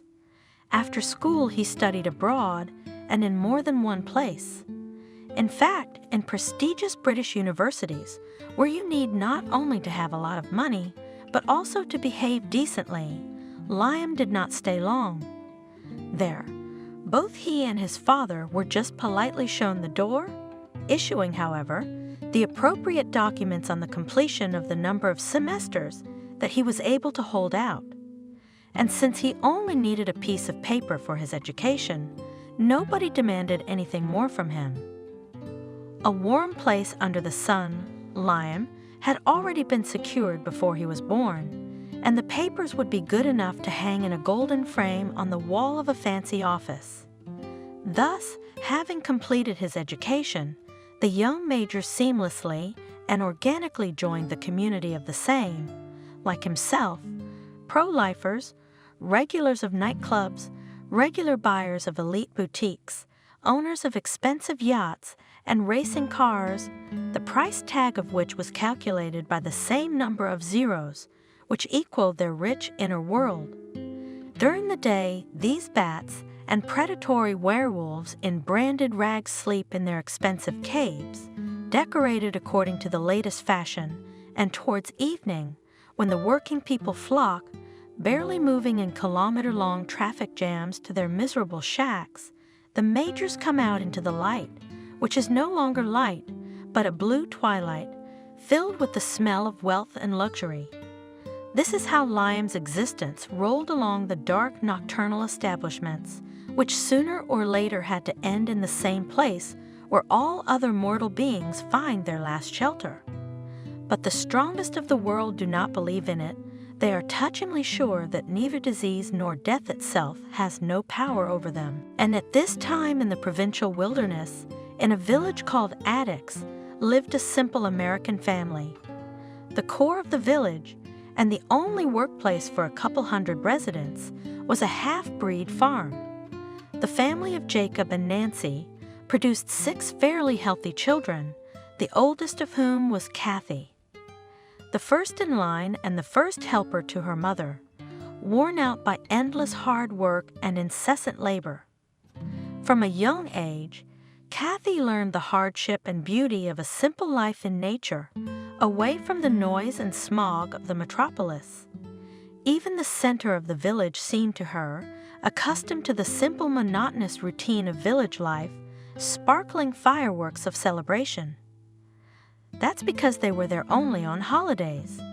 At agricultural fairs, where they sold honestly grown with their own hands, fruits and vegetables, and bought rare sweets which had never been in their village, chocolates, and Eskimo. Kathy, even at the age of 15, rejoiced at this simple gift of fate like a child. At the same age, she was bought her first adult dress and shoes with heels, to wear to the disco, to the village club. "Look, Kathy," her mother told her. "Don't you dare grow up again. Your father and I won't change your outfit every year." Kathy only lowered her eyelashes obediently. She never paid her parents back. They saved on everything. Kathy's daily routine was to rise at 5:30, no matter what time of year it was, wash up with ice water from a bucket for half a minute, and feed the cattle, cows, pigs, goats. Then Mother went to milk, and Kathy at that time prepared breakfast for the whole family: porridge, boiled eggs, bread from yesterday's dough, emitted a huge bubble in a wooden bowl. There were enough troubles in the village, but there were good things too. Does life consist only of everyday life and difficulties? And snow slides and summer berries, a field of spaciousness, the smell of honey, strawberries, and herbs. How did you go mushrooming? What baskets did you carry? Carrot tops, shining caps with copper greens, were salted in large basins, transferred into fried glass jars and into the cellar. The closest of Kathy's family was an old grandmother, her father's mother. She lived in a separate half of the house and was widowed long ago. She also helped with the household, digging in the vegetable garden, as they say. Of all her grandchildren, Grandmother loved Kathy the most. She took her to her house for a sleepover, gave her tea with herbs, baked pancakes, and sometimes let her sleep in the morning. But most of all, Kathy loved her grandmother's stories. Grandmother knew a lot of stories about mermaids living in the pool, about unknown animals that deep in the forest buried, about mysterious creatures that lived near us, behind the stove, under the bench, in old baths. Little Kathy listened to it, opening her mouth, and then retold it to her mother and the younger ones, for which her mother always scolded her grandmother, saying, "Why do you make a child's head up?" Growing up, Kathy did not hurry to share information, more and more whispered with her grandmother, and no one, not giving away the secrets learned. She collected herbs and berries with her, went for mushrooms far from home, and was not afraid to get lost. By the age of 20, she became a pretty girl with a long, thick braid and thoughtful gray eyes. And in the big city, life was boiling. After another board meeting, her father told Liam to stay late. Waiting until the office was empty and signaling to the secretary to bring drinks, he gestured to the leather chairs. "Sit down." Liam nonchalantly unfolded himself, lazily sipping his coffee. Now he's going to get his brains straightened out, he thought, but he had not expected how far his ancestor would go in that direction. "It's time for you to settle down. You're already 30. His father had a habit of speaking in short, succinct sentences. "We need to make a suitable match." "What?" "I don't understand." "It's time for you to get married." "That's what?" Father said angrily. "Do you have anyone in mind?" Liam was confused. There are plenty of such goodies. Father made an angry face. "I'm not talking about tramps. There's always plenty of that.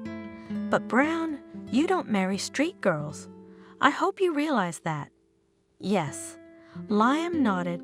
He knew from experience that when his father was in such a mood, it was better not to contradict him. "I'm waiting for your nomination."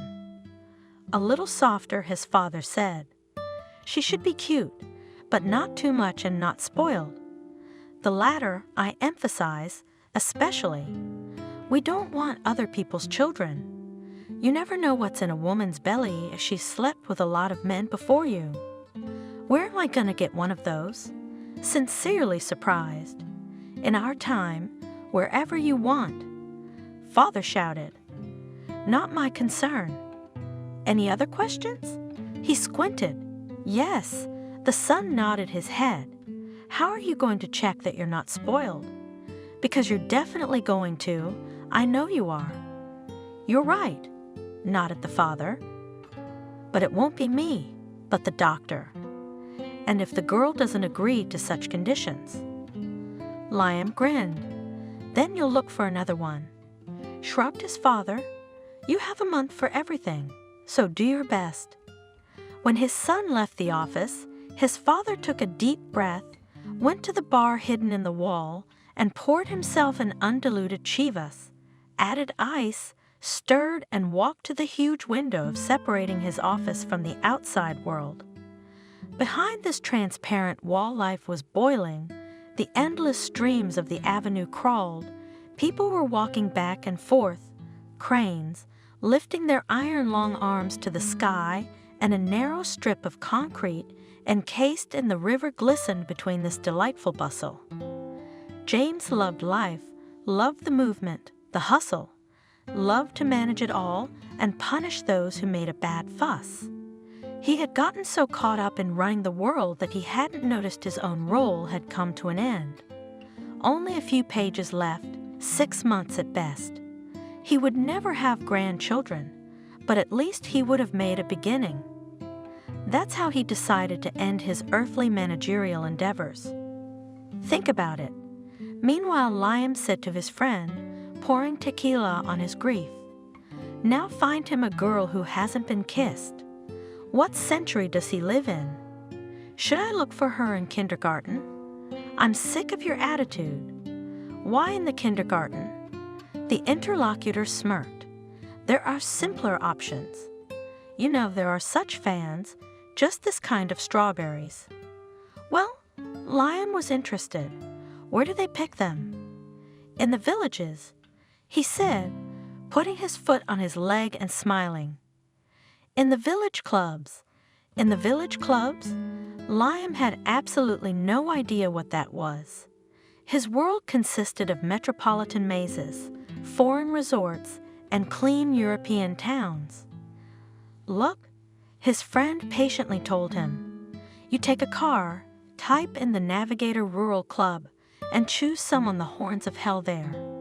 You go there on Friday or Saturday night, and that's where they're herding. Are you sure? Liam frowned. How long would it take to get there? And if we use wings, what are you doing? My friend laughed. Wings do not fly there, if only wild geese. For real. Is there really such a thing? Liam thought, holding the leather steering wheel of his cool Audi with one hand. The old man's going mad. He drove off alone, so as not to embarrass himself by jabbing his finger into the middle of the list. There was a country club in Attucks. That's where he'd rushed off to get this idiotic task over with. He wasn't going to get married at all. Liam was really angry with his father, but there was nothing he could do about it. To hell with him. He'd get his own daughter-in-law if he had to. But I'm not going to jump around like a chained man.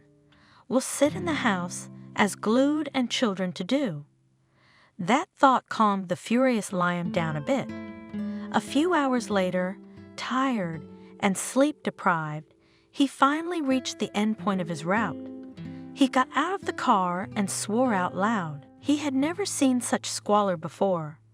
The low one-story building made of gray, sometimes painted bricks, most of all resembled a stable.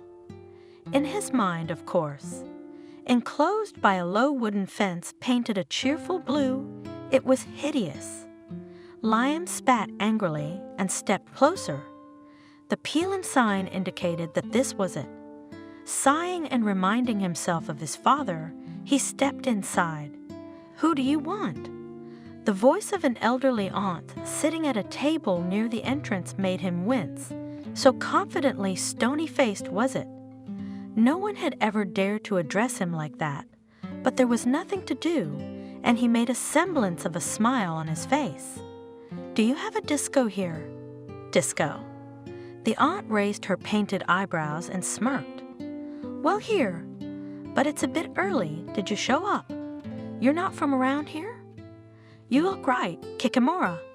Liam snapped at her mentally. But he asked only when the beginning. When the young people have done all the work. The aunt laughed. "Maybe at 8 o'clock. Strange, I was told it starts early here." Liam grumbled. "Where is the nearest restaurant?" "Restaurant?" The janitor laughed. "What the hell?" Liam turned around and went to the car to wait for the disco to open. So he fell asleep, and when he opened his eyes it was already dark around, and all the windows in the club were shining brightly. Going into the dance hall, he expected to see anything but this. Between two low windows covered with faded yellow curtains, on a polished coffee table, stood a tape recorder, an old model he'd never seen before, and 2 speakers in wooden cases. On chairs along the walls sat girls in colorful dresses with curls and bright Barbie-style makeup.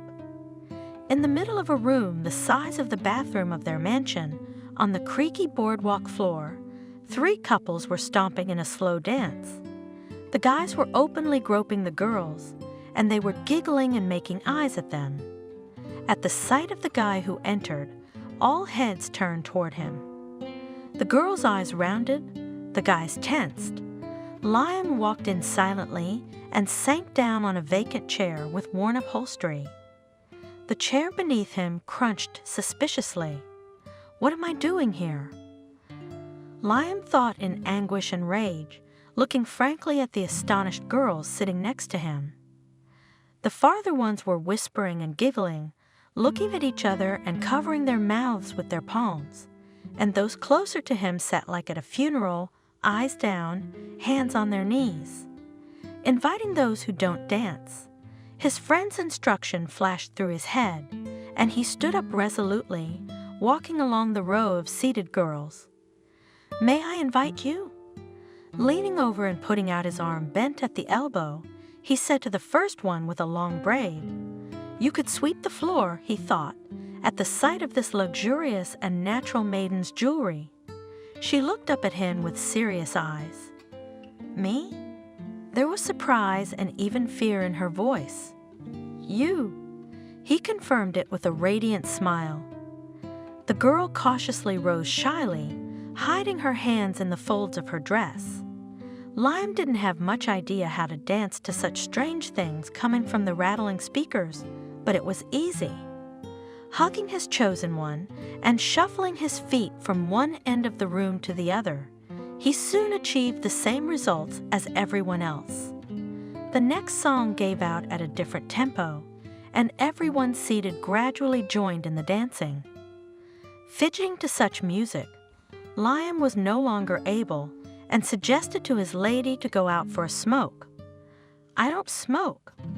Shyly, she said, lowering her eyes again. "Really?" Liam marveled. "Looks like the right specimen." It went through his head. "Let's just get some air, shall we?" He said and led her away to the blue fence. "Let's get acquainted. I'm Liam." "Kathy," she said quietly and blushed. Liam marveled. He lit a cigarette, blowing the smoke away so it wouldn't blow in her face, and he didn't know what to talk to her about. "Where are you from?" she asked after a while. "I haven't seen you here before." "From the city," he said. It was necessary to keep incognito for the time being, so as not to scare off any frightened prey. "I'm here as a guest." Instead of answering, she only smiled, in that simple way that only his mother smiled at him. Her eyes, it seemed, could be searched to the very bottom of his soul and see nothing there but the same things on the surface.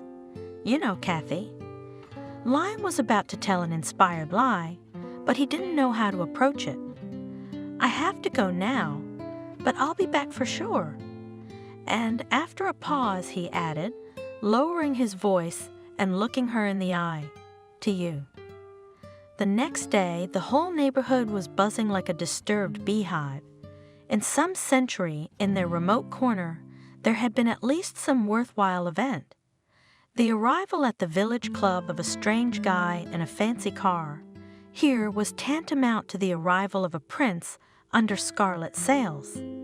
The fact that Kathy was playing the part of Assel only added fuel to the fire, for she was considered by a small margin ahead of Cindy, the prettiest girl in this little world. Did you hear that, girls? Wendy the saleswoman was singing. Kathy, we've got a prince. Oh, it's no good. Kathy's grandmother lamented. Princes don't just appear out of the blue. Why are you talking about bad things, Grandma? Kathy smiled, comforting her. Besides, I'm not going to go out with him. It doesn't matter. Sorrowed Grandma. Believe me, I've seen a lot of them. Meanwhile, Liam was consulting with the very friend who had taught him where to find a decent bride. Okay, here we go. Kevin said, tell her that you're looking for a man with a pure soul who could heal your wounded heart, but without too many details, that she's the one you've been looking for all your life. And most importantly, that she and she alone could save you. Why save me? What a load of crap. The consequences of unhappy love, brother. Kevin laughed. From what else? I can't believe she'd fall for a divorce like that. You'll see.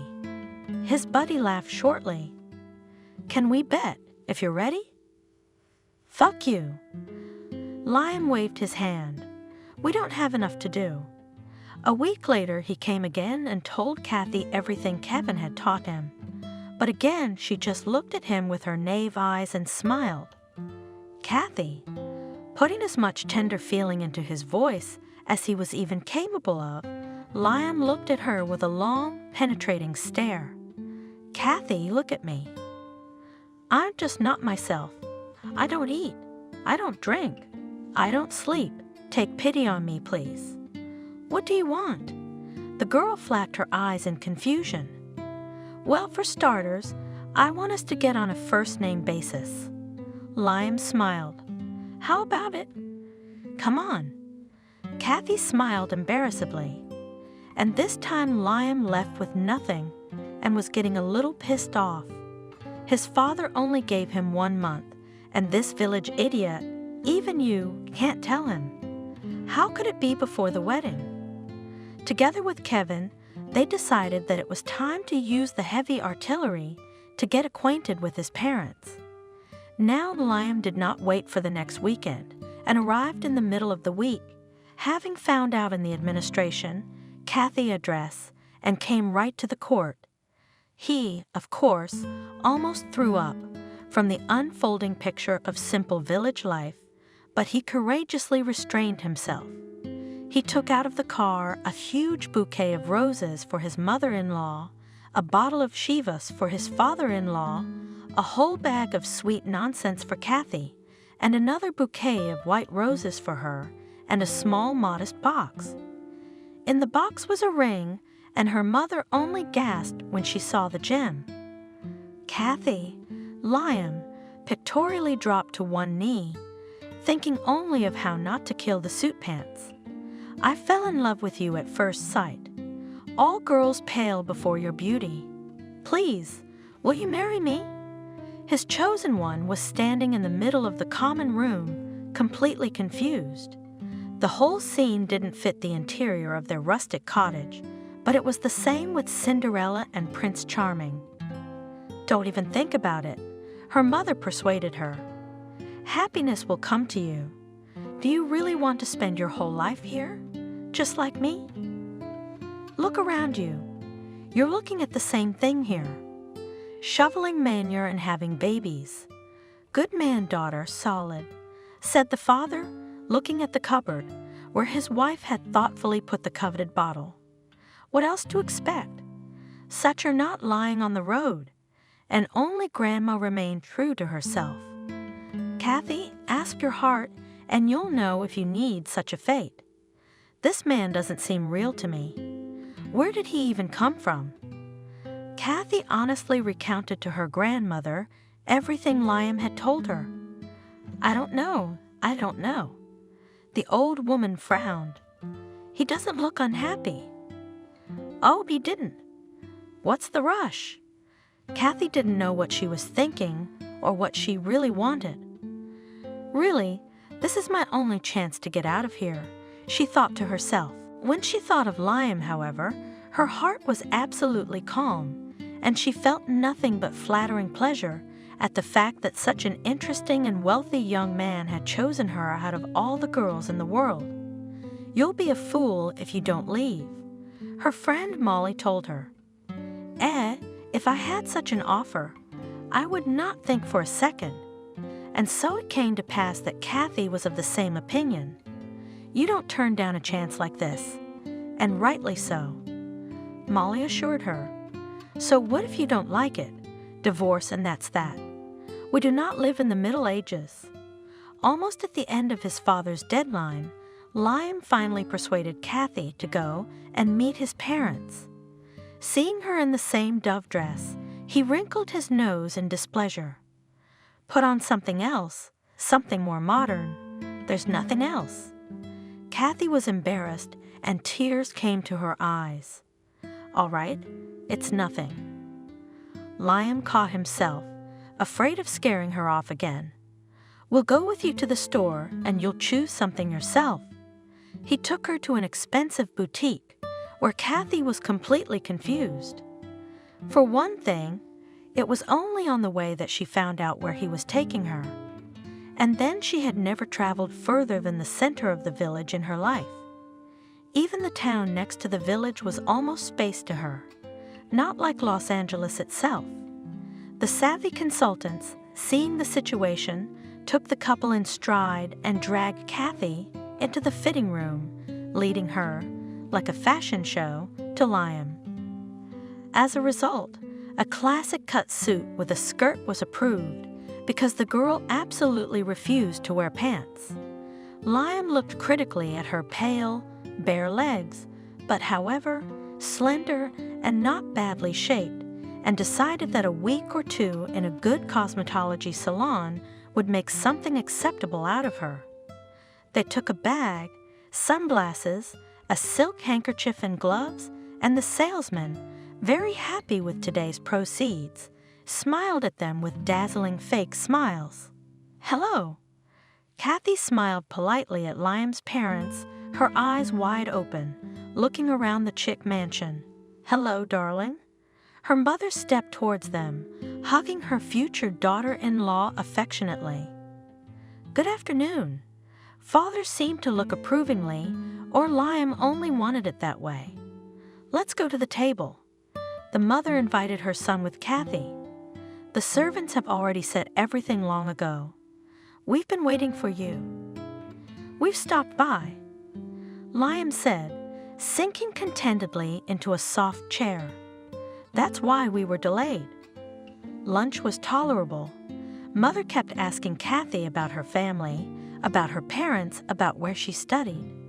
Her father listened, occasionally throwing in a line or two, raising an eyebrow. Kathy splayed her hands, apologized, and ran out from the table into the hallway where her bags of belongings stood. Returning a moment later, she handed Liam's mother a small bundle.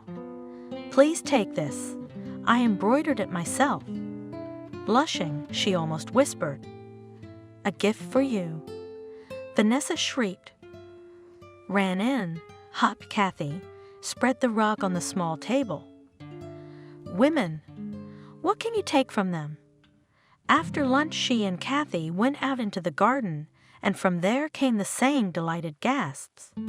Only now the girl was admiring the flower beds and fountains, and Liam and her father were in the smoking room, opposite the big English window. "Well then," said James, "you've met the deadline."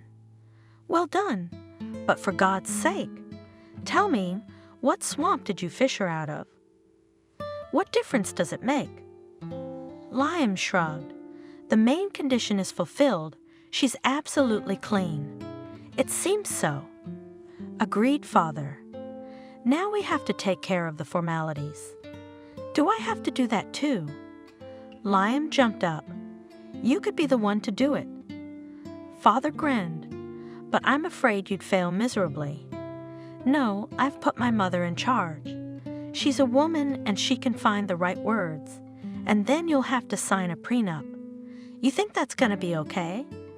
"I don't think she'll even ask what the paper in front of her is." Liam grinned contemptuously. "Good," nodded his father. "Now for the main thing." Lion was wary. Try hard to get Kathy pregnant as soon as possible." Father said tiredly, "Do you understand me?" "But what's not to understand?" Liam stretched himself. "We'll do it." "But what's the rush?" "None of your business." Father snapped at me. "My mother and I want grandchildren. Consider it a parental whim." The wedding was scheduled in a week. All the necessary formalities went really quite smoothly. Vanessa, who had managed to find a common language with Kathy, convinced her of the necessity of the examination procedure. And she didn't read the prenup, just as Liam had predicted. But not because she didn't understand, no.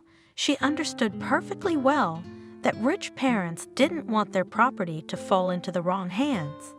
But it seemed to her not as an offense, but as an additional proof of Liam's seriousness of intentions. He is not afraid of parental anger, marrying a girl from the village, who, of course, everyone considers a hunter of other people's goods, but not him. Her chosen one is not like that. He is kind and noble, and he loves her. Why else would he have her? There are 1,000 girls in front of him, all ready to run at the drop of a hat. Oh, if Kathy knew why this family needed her. These people didn't think of any love at all, least of all Liam. Maybe only his mother had any feelings for her future daughter-in-law, and her father needed her, very much, but only as a perfect incubator. Kathy's relatives were not invited to the ceremony. It was explained to her that it was not their custom. Liam promised her to go to her parents and other relatives afterwards to organize a real village wedding. Promised and forgot.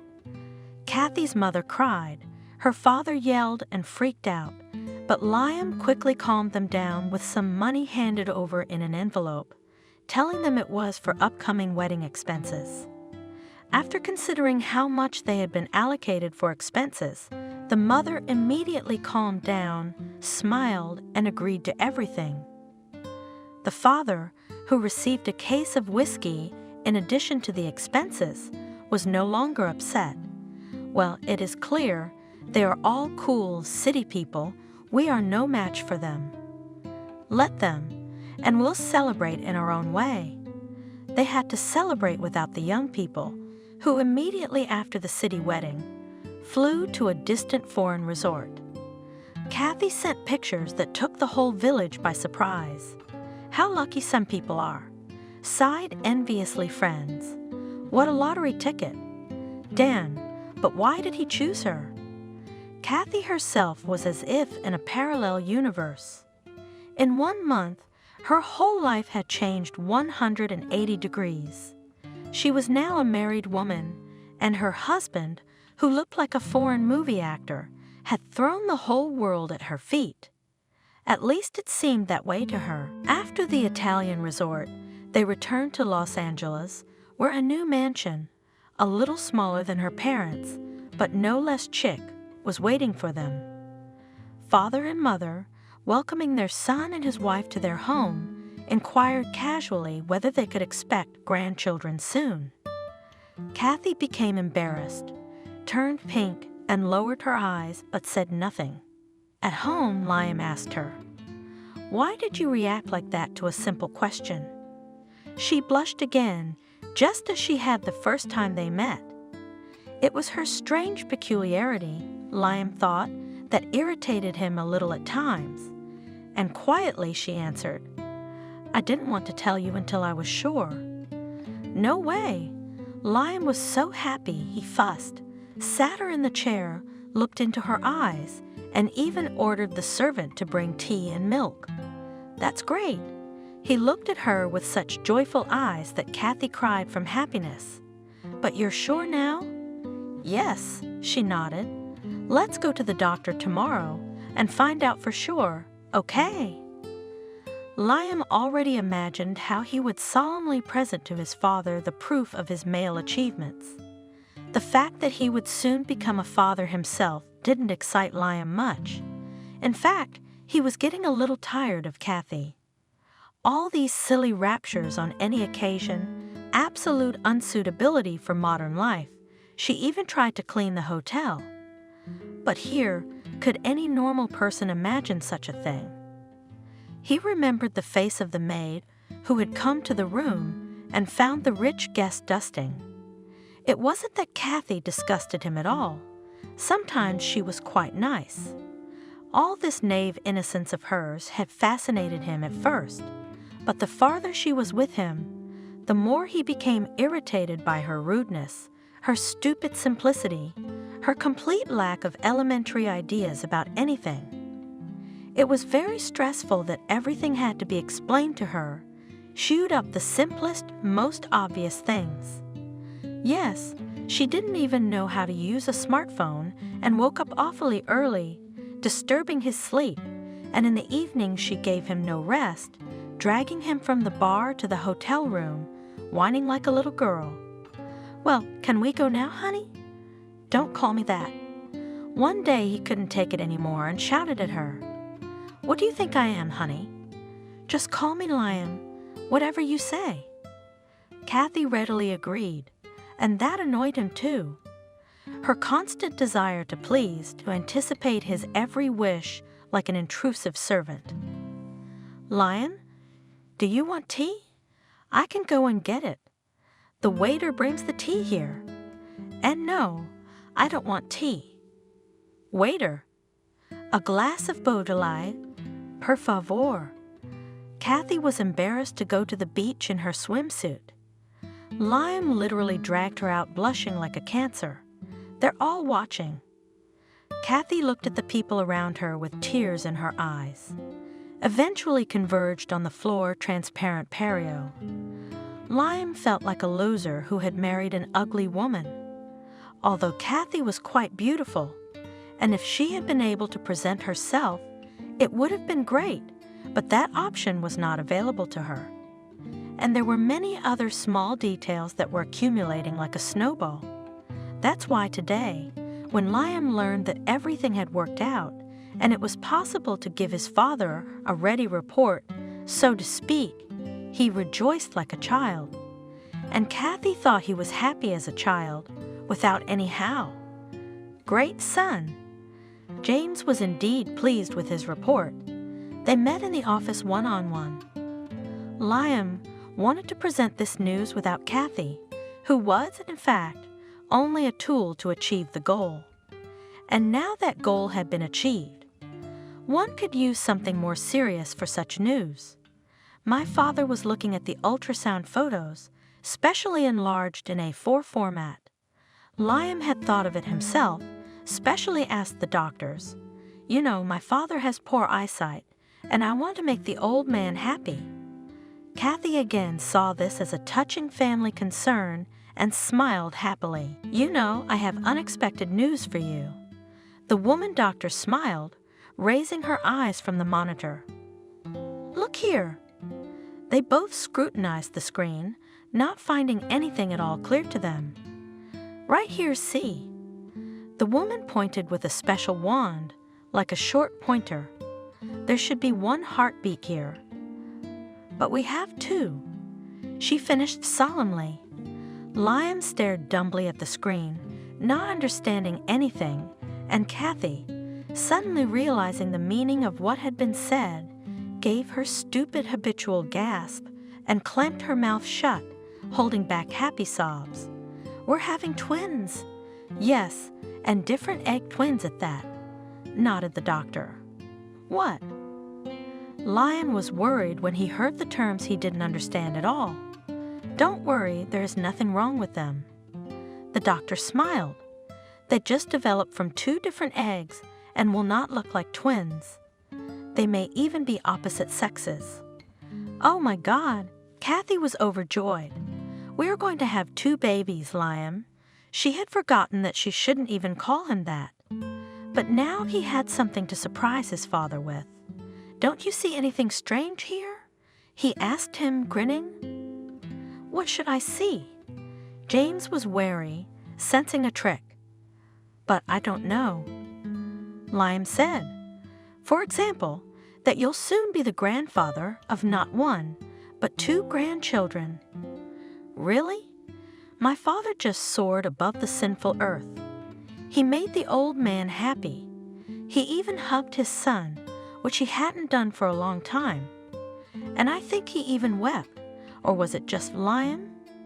"Adriana," he rushed to the intercom. "Adriana, my soul, bring us here the best champagne from that stock."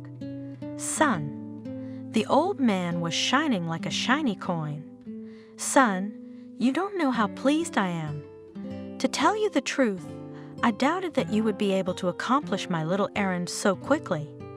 But I was wrong, and for the first time in my life, I'm glad I was wrong. Ask all you want for such great news. That collector's Mustang, remember?" Liam squinted. "No problem." James threw up his hands. Not a question at all. The seductive Adriana, smiling and shooting her eyes at Liam, brought a fogged bucket with a green gold bottle. "Here you go. Did you have a good deal?" she asked, seeing that the chief was in a good mood. "Oh, yes," James said. "A very, very good one." "Well, son," he raised his glass as soon as the door closed behind the secretary. "To our family." Liam joined in the toast with gusto. The champagne was indeed excellent. The next day we had a family get-together with our relatives. The mother was delighted, as was the father, and she took Kathy to her room, and they clucked like 2 hens. Liam was generally very surprised to see his mother. Surely she had no country roots? The 2 of them had gotten together very quickly. Grandchildren.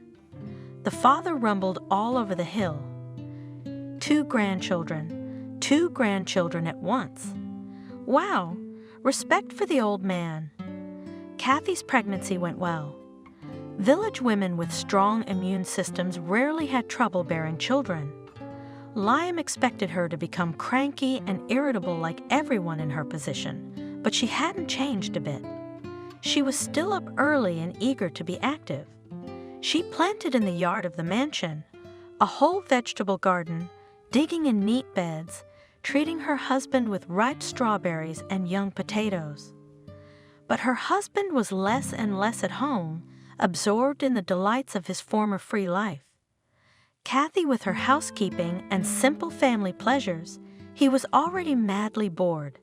He became more and more annoyed to see her neatly coiffed and dressed in a homemade dress and impeccably ironed apron, fiddling in the kitchen, preparing dinners, baking pancakes. Lion was sick of seeing her contented face, of hearing her humming silly songs. Even the smell of her country food became disgusting to him at times, and he left home for a familiar old-time restaurant. Ordered sushi and a warm arugula salad. Another cocktail, met with old acquaintances, sat lazily sprawled out, and listened to the usual coddling of street girls. He was well in his native familiar element, and did not want to return to this cozy house, cleaned by the efforts of a young, diligent wife. Damn, what a mess he'd gotten himself into. But no, he was not going to lead the bland life of a married man. He, Liam, will be and will remain free. He would, as before, do what he wanted, take what was rightfully his, the rich women, the booze, the cars, and this village fool, nothing more than a domestic servant. But what annoyed him most of all was that Kathy never complained about anything. He wasn't at home all day long. Only occasionally he came in the morning, as they called it, on the horns and fell like a log into bed. Closer to dinner, with a woozy head, he would crawl to the first floor, where warm food, delicious tea, and his wife's smile were always waiting for him. Sometimes she worked in the vegetable garden, despite her big belly. Sometimes she cooked. Sometimes she knitted or sewed. Sometimes she read on the terrace or in the garden. But never once did he find her idly lying on the sofa or watching television. The latest model of iPhone, which he had given her on their honeymoon, was always in the same place, carefully packed in a case so that it wouldn't spill out. For some reason, that fact annoyed Liam the most. "Why aren't you on the phone?" He reprimanded her during his rare moments at home. "I'm just doing some chores." Kathy justified herself shyly. "What if I need something urgently and I can't reach you?" "I'll probably hear you." "That's right, you probably would." "And I still haven't installed any messenger." "Do I have to text you like an idiot?" "Why?" Sincerely surprised Kathy. "If you need something, you can call and tell me. You're the one who can." Liam got upset. "But I'm a businessman, Vissy. You understand? It is often inconvenient for me to talk. I have business meetings and negotiations. Then can you please make me this messenger?" She asked him belittlingly. "Well, you give." Liam grinned. "Like a 100-year-old grandmother, let's do it yourself with your hands. At the same time, you will learn how to do it like all normal people." "But like me?" "Look on the internet." He cut her off and left. There was nothing to do, so she had to learn the internet and all sorts of messengers. The whole day, poor Kathy tortured herself trying to install on her phone different wise programs and applications, tired beyond belief. It all took away from her as much energy as she had never spent on any, even the most difficult housework. "Oh my gosh," she thought. "If their lives are so complicated, if everything Liam does takes so much energy, no wonder he's so tired and irritable. There must be some way to help him." But what can she do? Here in the house, it's just her and one other female au pair. True, Kathy, accustomed to handling her own household, almost never asked her for anything herself. Only lately, when her stomach had gotten too much in the way, had the woman helped her in the garden. Maybe she knows something about these mobile wisdoms? "Wendy?" Kathy turned uncertainly to the housekeeper, who was sitting in a wicker chair on the terrace, sipping coffee and leafing through a magazine. "What?" Kathy turned around. "Can I help you?" "Wendy, you wouldn't happen to know how to handle this, would you?" "I know a little bit, like everyone else." She shrugged her shoulders. "Come on, what do you need?" Wendy was an ace compared to Kathy. She felt like a fish in water in the virtual world. She quickly taught the hostess all the subtleties of handling the iPhone. But she was not familiar with the laptop. "And you go to a special course," she advised Kathy. "They will teach you everything."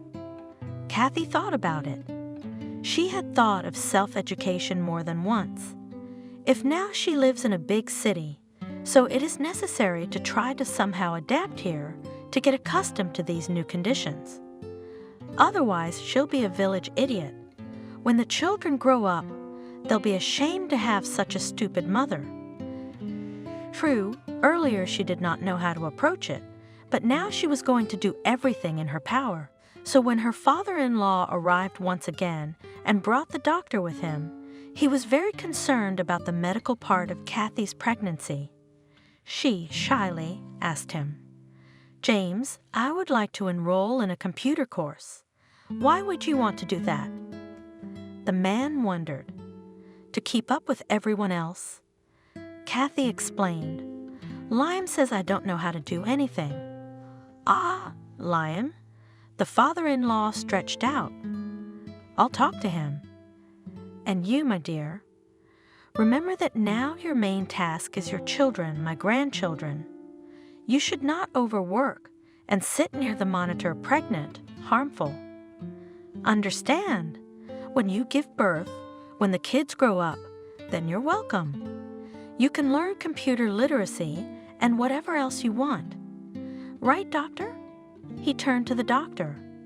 Their family doctor nodded, confirming James' words, and added, with your permission, I would recommend Kathy's hospitalization in the clinic altogether. Why? James was concerned. Is something threatening to the babies? Not threatening, no. The doctor hastened to assure him. But at this stage of the pregnancy, all sorts of unexpected things can happen at any time. And although Kathy is perfectly healthy and feeling well, both she and the babies should be under round-the-clock medical supervision. That's something we can't provide at home. Of course not. My father-in-law agreed. Come on, Kathy. Let's go to the clinic. For how long? Kathy was confused. Now until the birth. The doctor said firmly. He didn't want to have to answer to James if anything happened, and the clinic was more reliable. And although the girl was healthy and strong, it would never hurt to be reassured. When they were already in the car, Kathy quietly turned to her father-in-law. James? Yes, he mumbled, not looking away from the screen of his smartphone. Don't be too hard on Liam. He's not angry. He's worried about me, that he won't be able to contact me if he needs to. The man looked at her carefully and nodded, smiling slightly.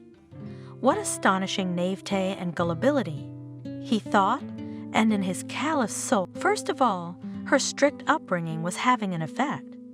Secondly, in front of her eyes stood, as an example of her parents' life together, in which there was no place for tenderness and unnecessary sentiment. But still Kathy hoped and believed that Liam gave all his strength to work, caring for their well-being. Ah, if she had seen those very conditions and especially the implements of labor.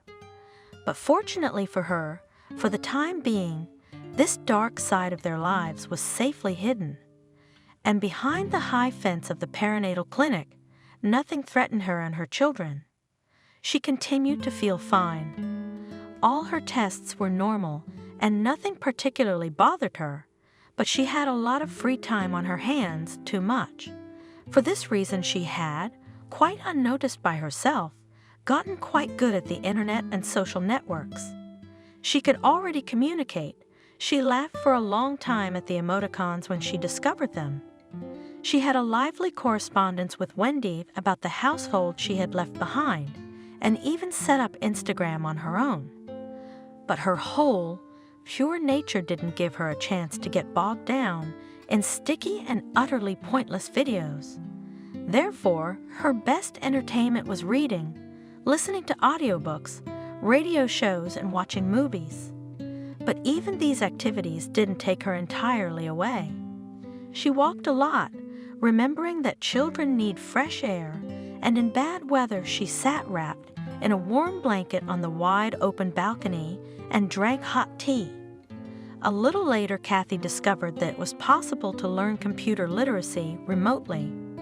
She gingerly asked her mother-in-law to bring her a laptop, promising that she would not spend too much time at the monitor, and the mother-in-law honored her request. Liam's mother, in general, in her own way attached to this kind and naive girl. After all, she gave her warmth and joy of communication, which she was completely deprived of in her family. At one time, Vanessa regretted that she had not given birth to another child besides her son, and it would have been possible to have several, the material conditions allowed already then, in the distant years of their youth with James. She really wanted a girl, a daughter, but her husband was not particularly in favor, and somehow it didn't work out. So now, having found in her daughter-in-law Kathy a loving and trusting soul, she was only glad. She has no daughter-in-law, but she has an affectionate and honest daughter-in-law, and soon she will have 2 grandchildren. Thinking of this, Vanessa, more than once, cried joyfully. 2 beautiful little lumps, her blood, the continuation of the family. The sex of the future twins, doctors, strangely enough, have not yet been able to find out. At each ultrasound, the babies turned to face each other, and all the most necessary places were inaccessible to the scanner.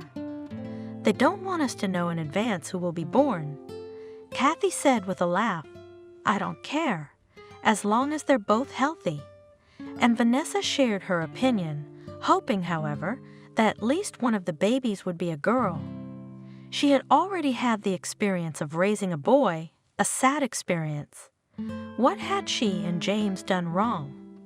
Why had Liam grown up like that? Though deep down, of course, she knew why. The permissiveness that her husband practiced had had such an effect on the child's fragile soul, and she was very much afraid that the same thing might happen to her grandchildren. James was afraid of something else, that he wouldn't live to see his grandchildren born. Every day he was giving up more and more, and his wife began to notice it. He held on only on the medications he was given every day at the day hospital and on his iron will. Lung cancer in the last stage, no longer operable, and although the doctors from the very beginning, as the terrible diagnosis, gave him no more than 6 months, he has already held out more. And there were only 2 months left before his grandchildren were born, only 2 months. He wanted to see them so badly. This desire had become his obsession, to see their continuation, to see if they were like him, like his kind, to know that his blood was in them. Then he could die in peace, and he had no intention of giving up. Yes, the birth of these babies was eagerly awaited by most of the family, but not by their birth father. After a conversation with their father, when he'd said to him, "Why are you making your wife nervous? What she needs right now is some peace and quiet," he got even angrier. So his father didn't need him, Liam, not only the Kathy incubator, but he himself was nothing more than a tool for his father to ensure the continuation of the species, damn him, and Liam is off to the races. His hard work, which Kathy so often thought of with gratitude, consisted of uncontrollable drinking and daily social gatherings, where he often dabbled in drugs. Collector's Mustang, a gift from his father, he had already slightly broken, and so drove with a crumpled fender. There was no time to bring it to the service.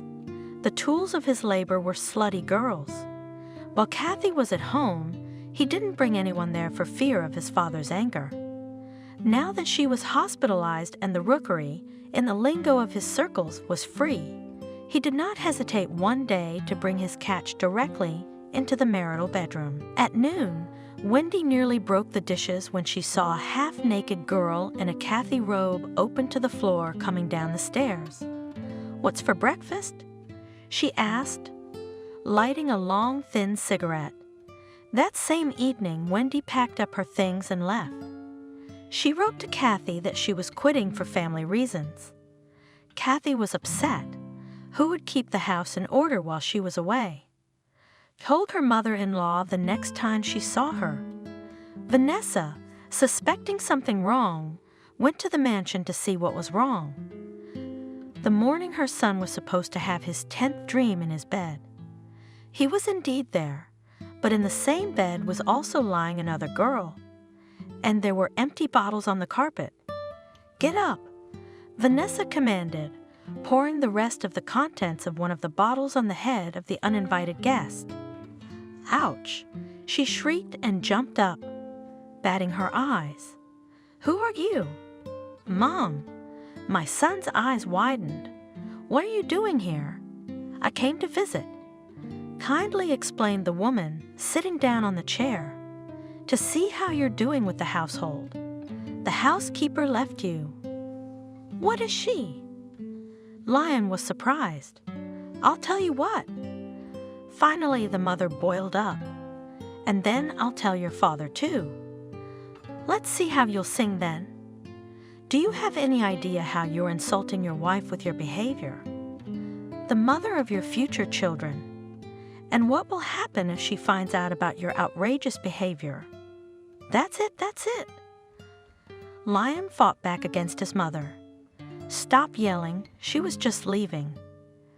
If only this could solve all your problems. Vanessa sighed. I don't have any problems except for you. Lion shouted in anger. I'm sick of your moralizing. I'm a grown man and I can live my life the way I want to.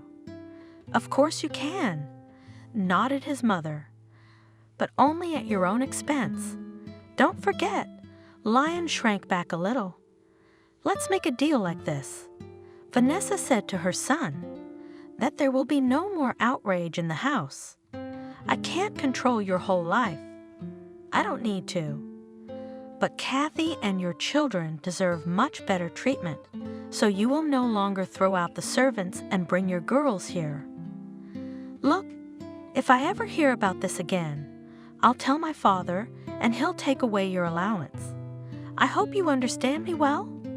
Yes, Lion mumbled. I do. I couldn't be better. Good. Vanessa got up from her chair. Oh, and don't forget to call Wendy and bring her back. When Kathy comes in with the babies, the place should be in perfect order. James was lying in a hospital bed at the daycare center, covered in tubes. It was a good thing all his hair had come out a long time ago, and now he didn't have to explain the sudden baldness to anyone, whenever it happened. Oh, this is so lousy.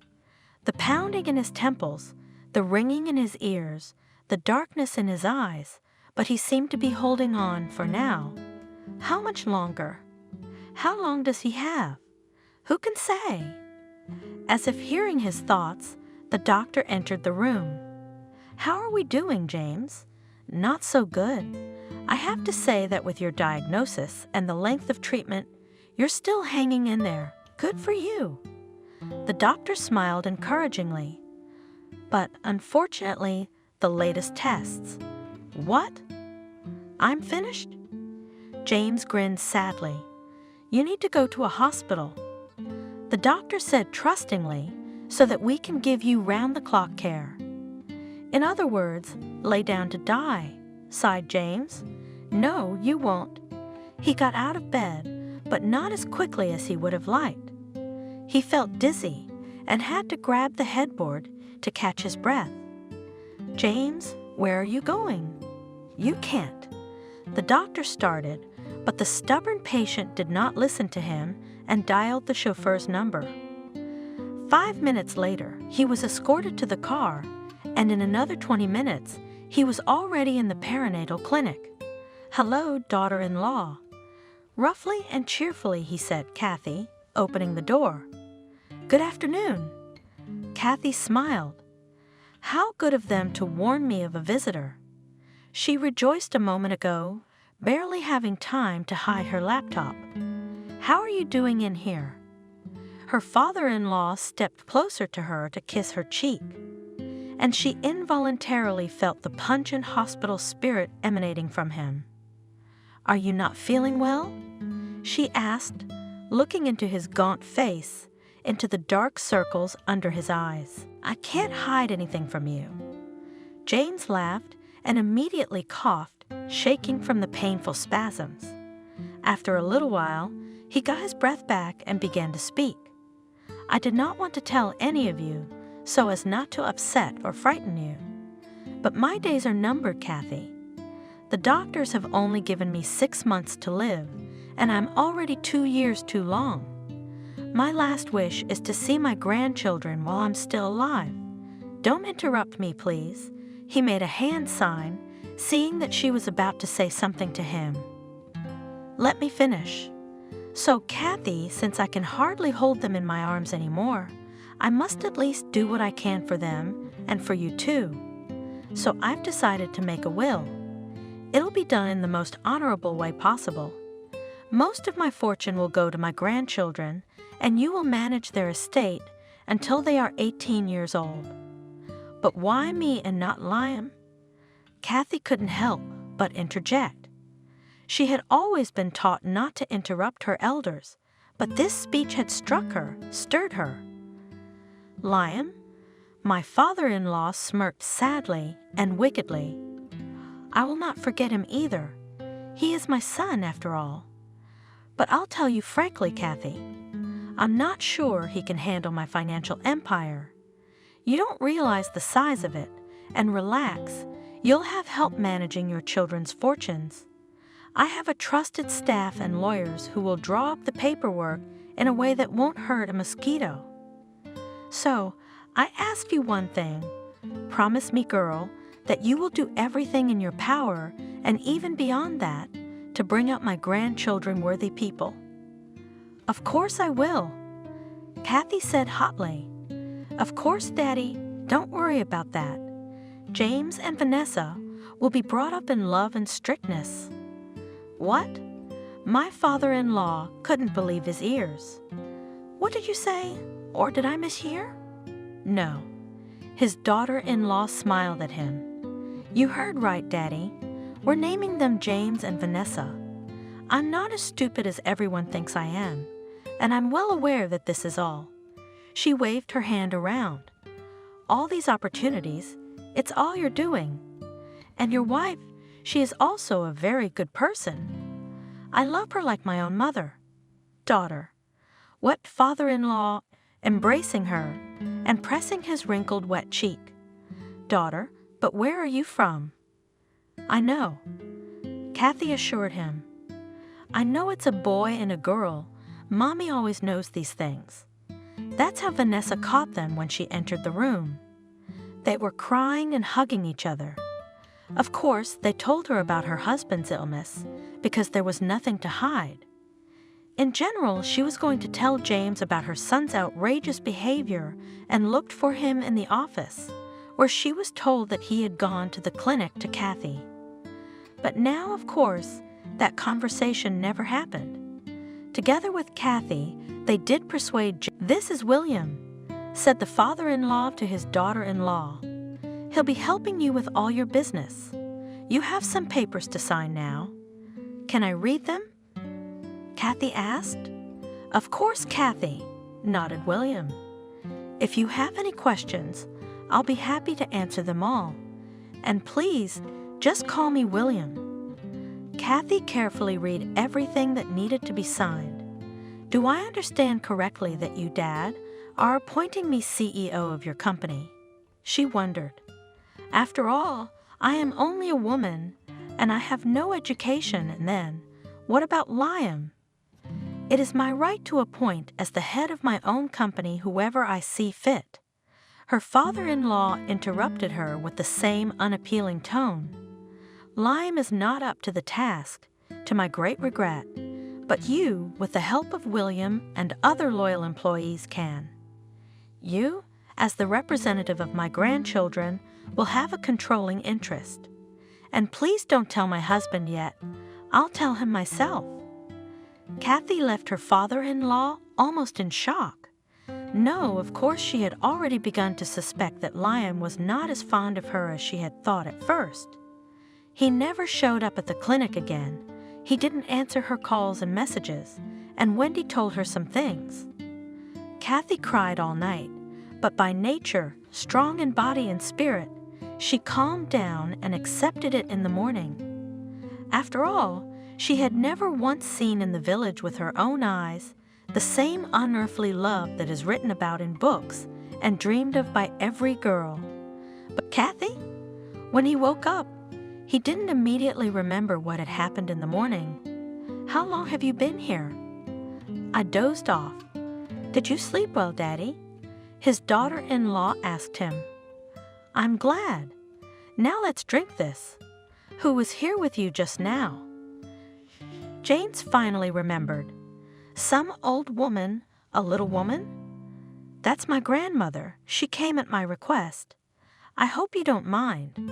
She still called her father-in-law by her first or second name, depending on the situation. Baba Kathy can heal with herbs and hands, remove spoil, help with the evil eye. She cured my younger brother of a stupor. People come from all over the neighborhood to see her, and she never refuses anyone. You know, I feel better today. James replied. It was as if he had forgotten his original question. I feel invigorated. What did you give me to drink? Herbal tincture. Kathy smiled. Thyme, chamomile, St. John's wort, soothing. It really soothes. My father-in-law perked up, and even, kind of invigorating. Well, how are you? What do the doctors say? How long do we have to wait? Not much longer. Another week, maybe a week and a half.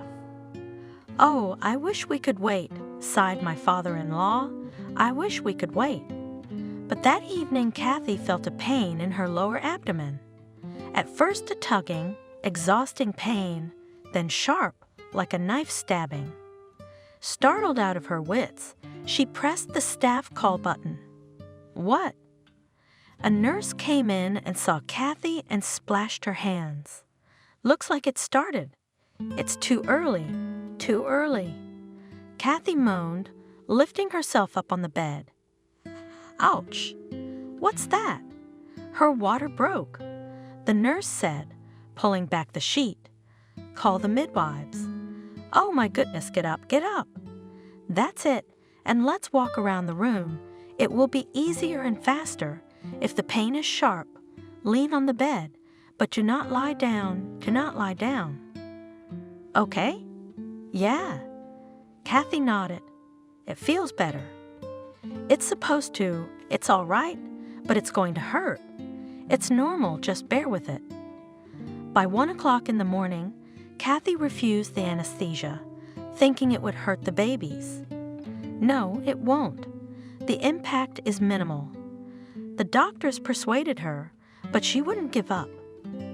By 3, they arranged a concilium, and after examining her again, took her to a separate unit. Lying on a special table, Kathy did, as she had been taught in the training group, endured and breathed. Patience and breathing again. Colleagues, I believe we should do a cesarean. The older of the doctors with the beard listened worriedly to Kathy's pulse. Risk factor, twins. No C-section. Barely able to cope with the pain, Kathy wheezed, soon enough. Half an hour later, the first baby was born, healthy and screaming. The second one followed, 6 minutes apart. The babies were remarkably healthy. You, Mommy, well done. Approvingly said to her nurse of the maternity ward. All such moms would be patient. Kathy, and would like to answer her something, but could not. Her eyes were literally closing from fatigue.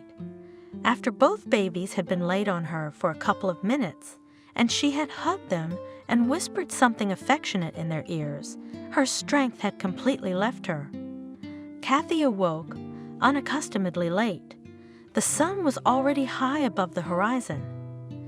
Recovering, she turned her head. Next to her bed were 2 glass cradles, and in each tightly sung and quietly sniffing a small living lump. Kathy got up cautiously, walked over to them, and watched them sleep for a long time, smiling. There was a quiet knock on the door, and the nurse slipped in. You awake, Mommy? You have visitors. Vanessa came into the room, radiant and joyful, followed by the unusually quiet and cautious Liam, carrying a huge bouquet of roses. And behind him, Kathy couldn't believe her eyes.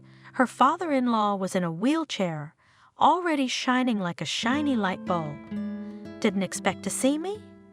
James laughed, and then he coughed, but not hard. Where are my little darlings? Who's Kathy? Who's who? She smiled. No change, just like we agreed. and with a wave of her hand, she named them one by one. James and Vanessa Brown, please meet them. Congratulations! Liam came up to her and kissed her awkwardly on the cheek. Here, this is for you. He held out the bouquet. Lisa, put it in the vase, please.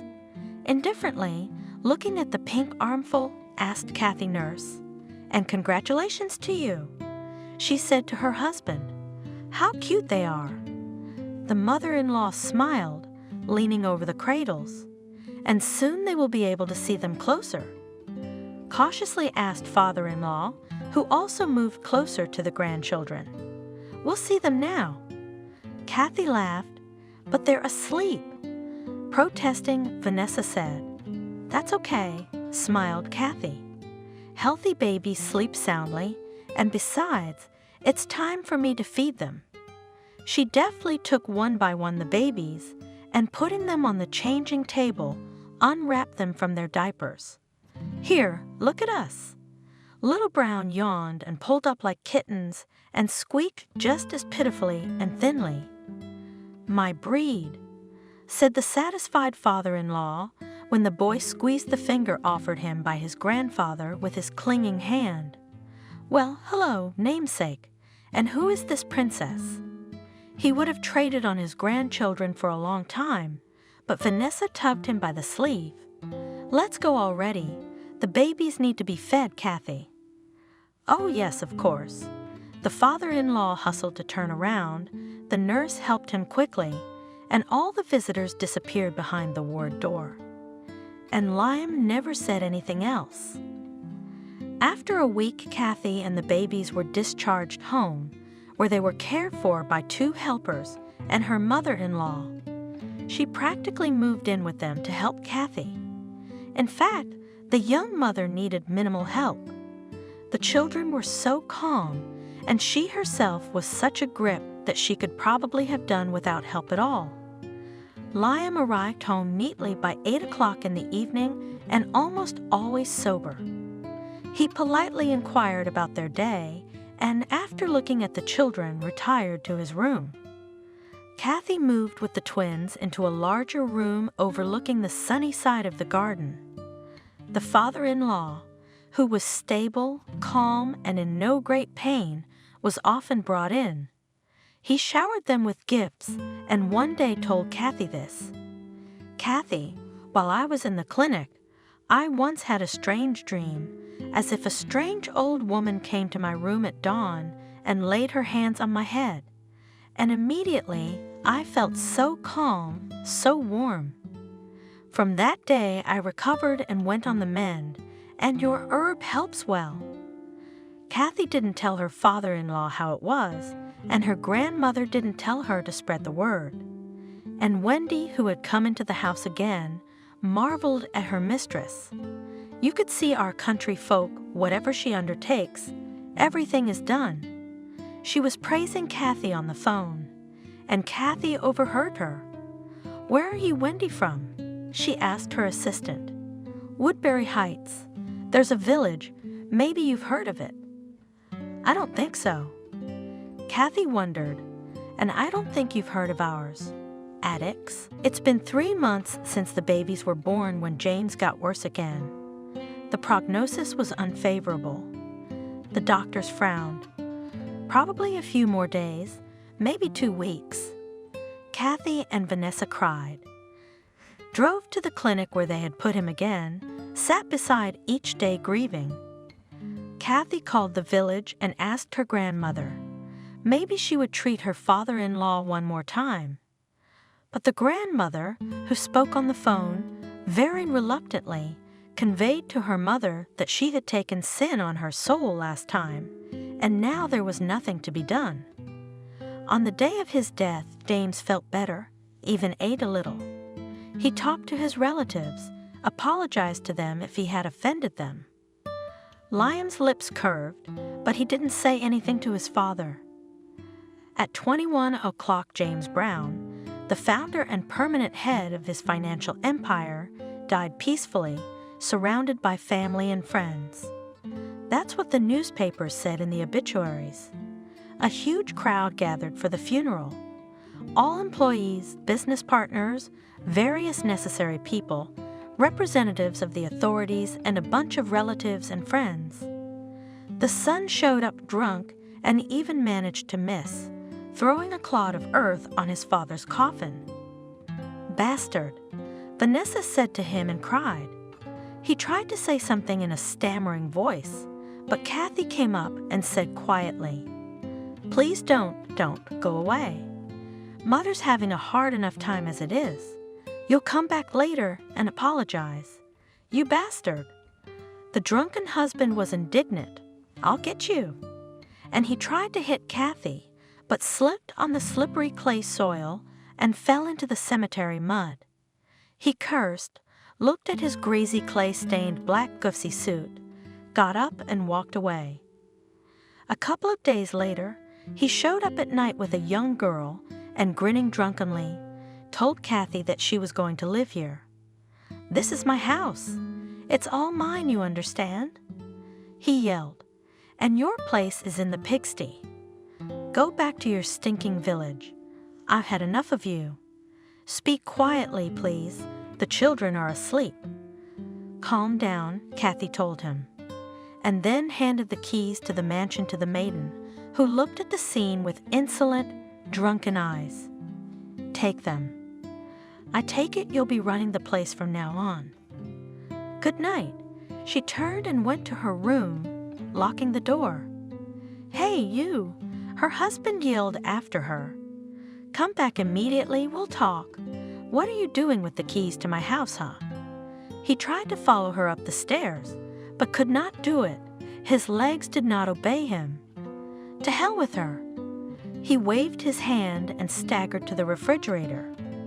"Do you want a beer?" The girl didn't refuse to keep him company. Early in the morning, Kathy, with the twins in her arms, squeamishly turned away and walked past the huge leather sofa in the hall where the couple had settled, unable to find the strength to climb the stairs to the bedroom. The cab took them to her mother-in-law's mansion, and Kathy never returned to her first family nest again. By late afternoon, a waking Liam was pelting her with calls and texts, demanding she return and bring his children, threatening her with swift reprisal in every possible way. Kathy texted him that she was ready to meet at the company office to discuss the terms of the divorce. Who did she think she was? He was furious, methodically throwing dishes from the cupboard onto the floor. "What divorce? I'll leave her without everything." No, what an idiot full of idiots. She doesn't even remember that she signed a prenup. Elsa, his young mistress, looked indifferently at his rage. She didn't care about anything at all. And soon Liam received an official notice from the lawyer about the beginning of divorce proceedings. "Dan, it's Michael, our office lawyer." Liam stared at the text in bewilderment. Is he out of his mind? And rushed to call the lawyer, but he only correctly repeated the dry wording. "Do you have any idea who you're dealing with?" Liam yelled into the phone. "Do you know that now I am in charge of the office and everywhere else?" The lawyer assured him that he was fully aware of all the facts, and advised Liam to take a closer look at his email. "You must have missed another email in the same folder, Liam," the lawyer said. "There's also a notice about the announcement of your father's will." "What?" Liam marveled. "What the hell will?" Yelping and grunting, he went through the mail again and indeed found the document he was looking for, but the information in it was only the same, only with the specification of the place and time of the appointed procedure. Kathy and Vanessa, meanwhile, were fully immersed in the simple pleasures of home. Under reliable protection in the family mansion, they spent the whole day with the children, took walks, baked cakes, and generally enjoyed the peace and company of each other. They invited Wendy, who had no intention of staying at Liam's house. It's a terrible thing to do. She complained to Kathy, not realizing she was hurting her. Every day there's debauchery, drinking, and naked girls. Ah? Mark my words, Kathy, he won't end well. Often in the 2 weeks that remained before the elder Brown's will was read, William came to the mansion, and he and Kathy discussed things at length, poring over papers.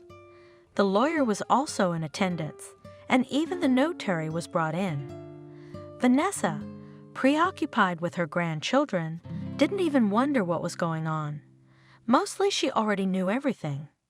Her husband had told her before his death exactly how he had disposed of his fortune, and she wasn't that interested in the details.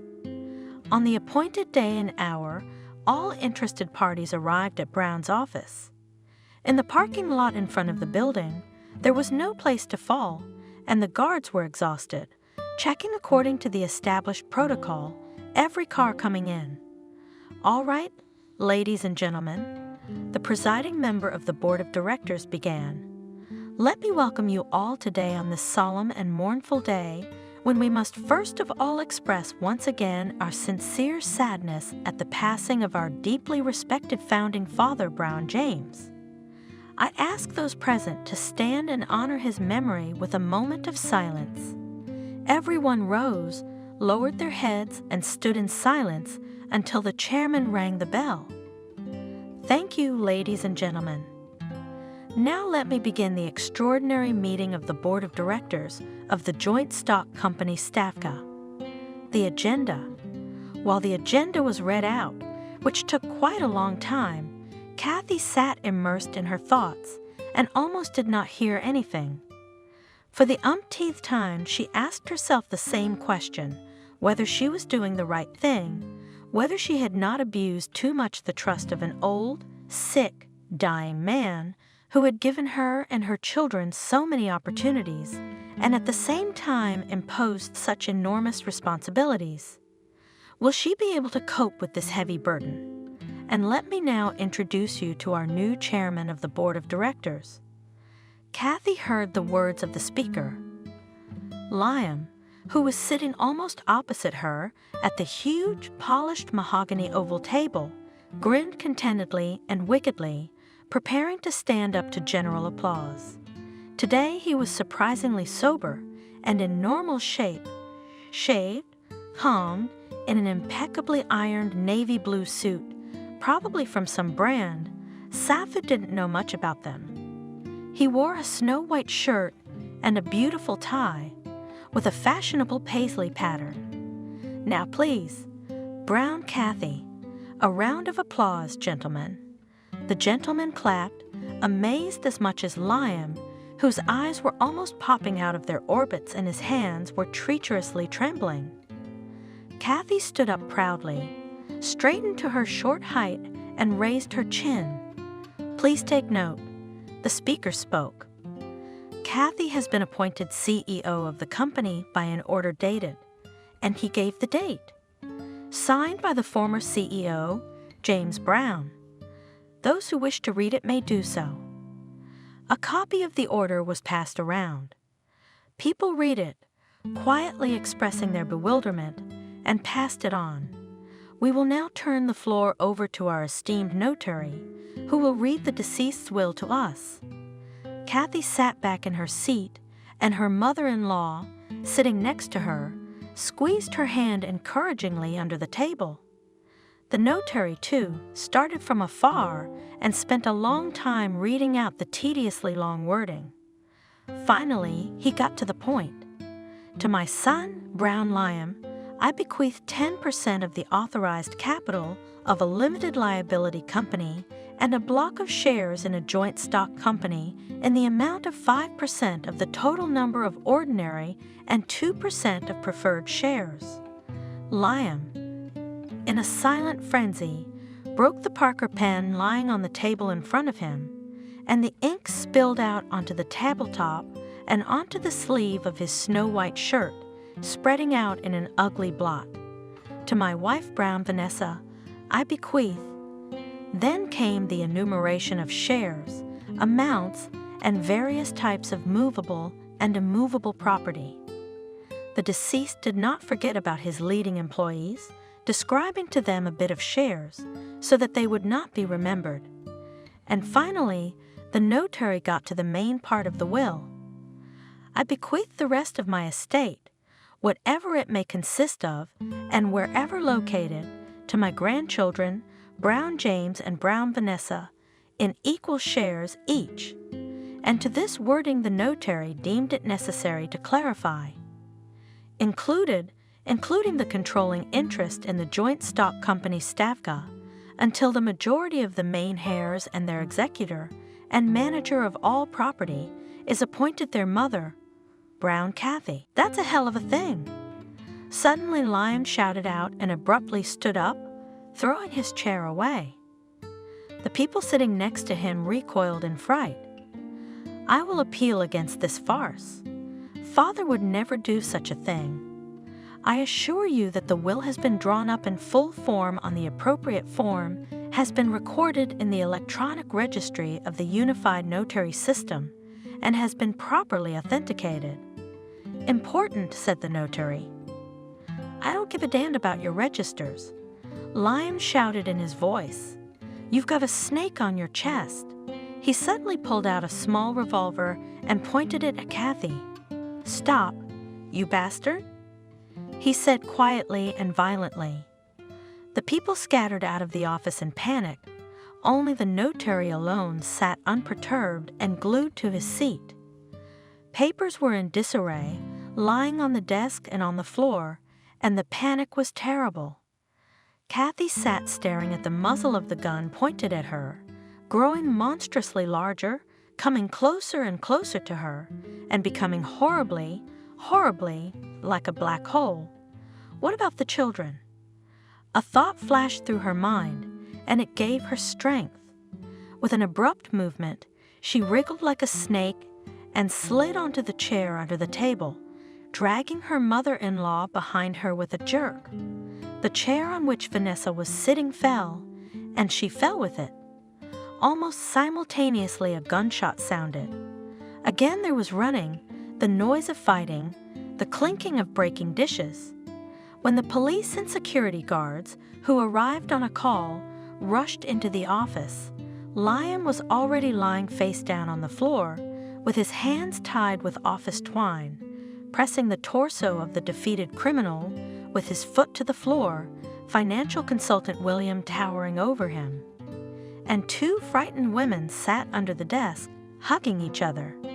And the notary sat like Buddha at a small table opposite the window, guarding the will entrusted to him. Lyon was in prison for 7 years for attempted murder and drug possession. Kathy took the late Brown Sr.'s place and soon learned to steer her financial ship with confidence. Partners and colleagues changed their minds 3 months after her appointment when, sensing a volatile situation on the stock market, she made a very controversial decision to sell some of the shares, and as a result their quotations rose significantly. William, her first assistant and loyal beau, is courting her, and Kathy likes it, but she is in no hurry to say yes to a man in love. The twins are growing up, and Vanessa, looking at her grandson, often cries, seeing in him a copy of her promiscuous son. But Kathy, with an iron hand, manages her wayward son, not letting him get away with it. Perhaps she will be able to do what the older Browns failed to do, to grow from a small child, a big and real man.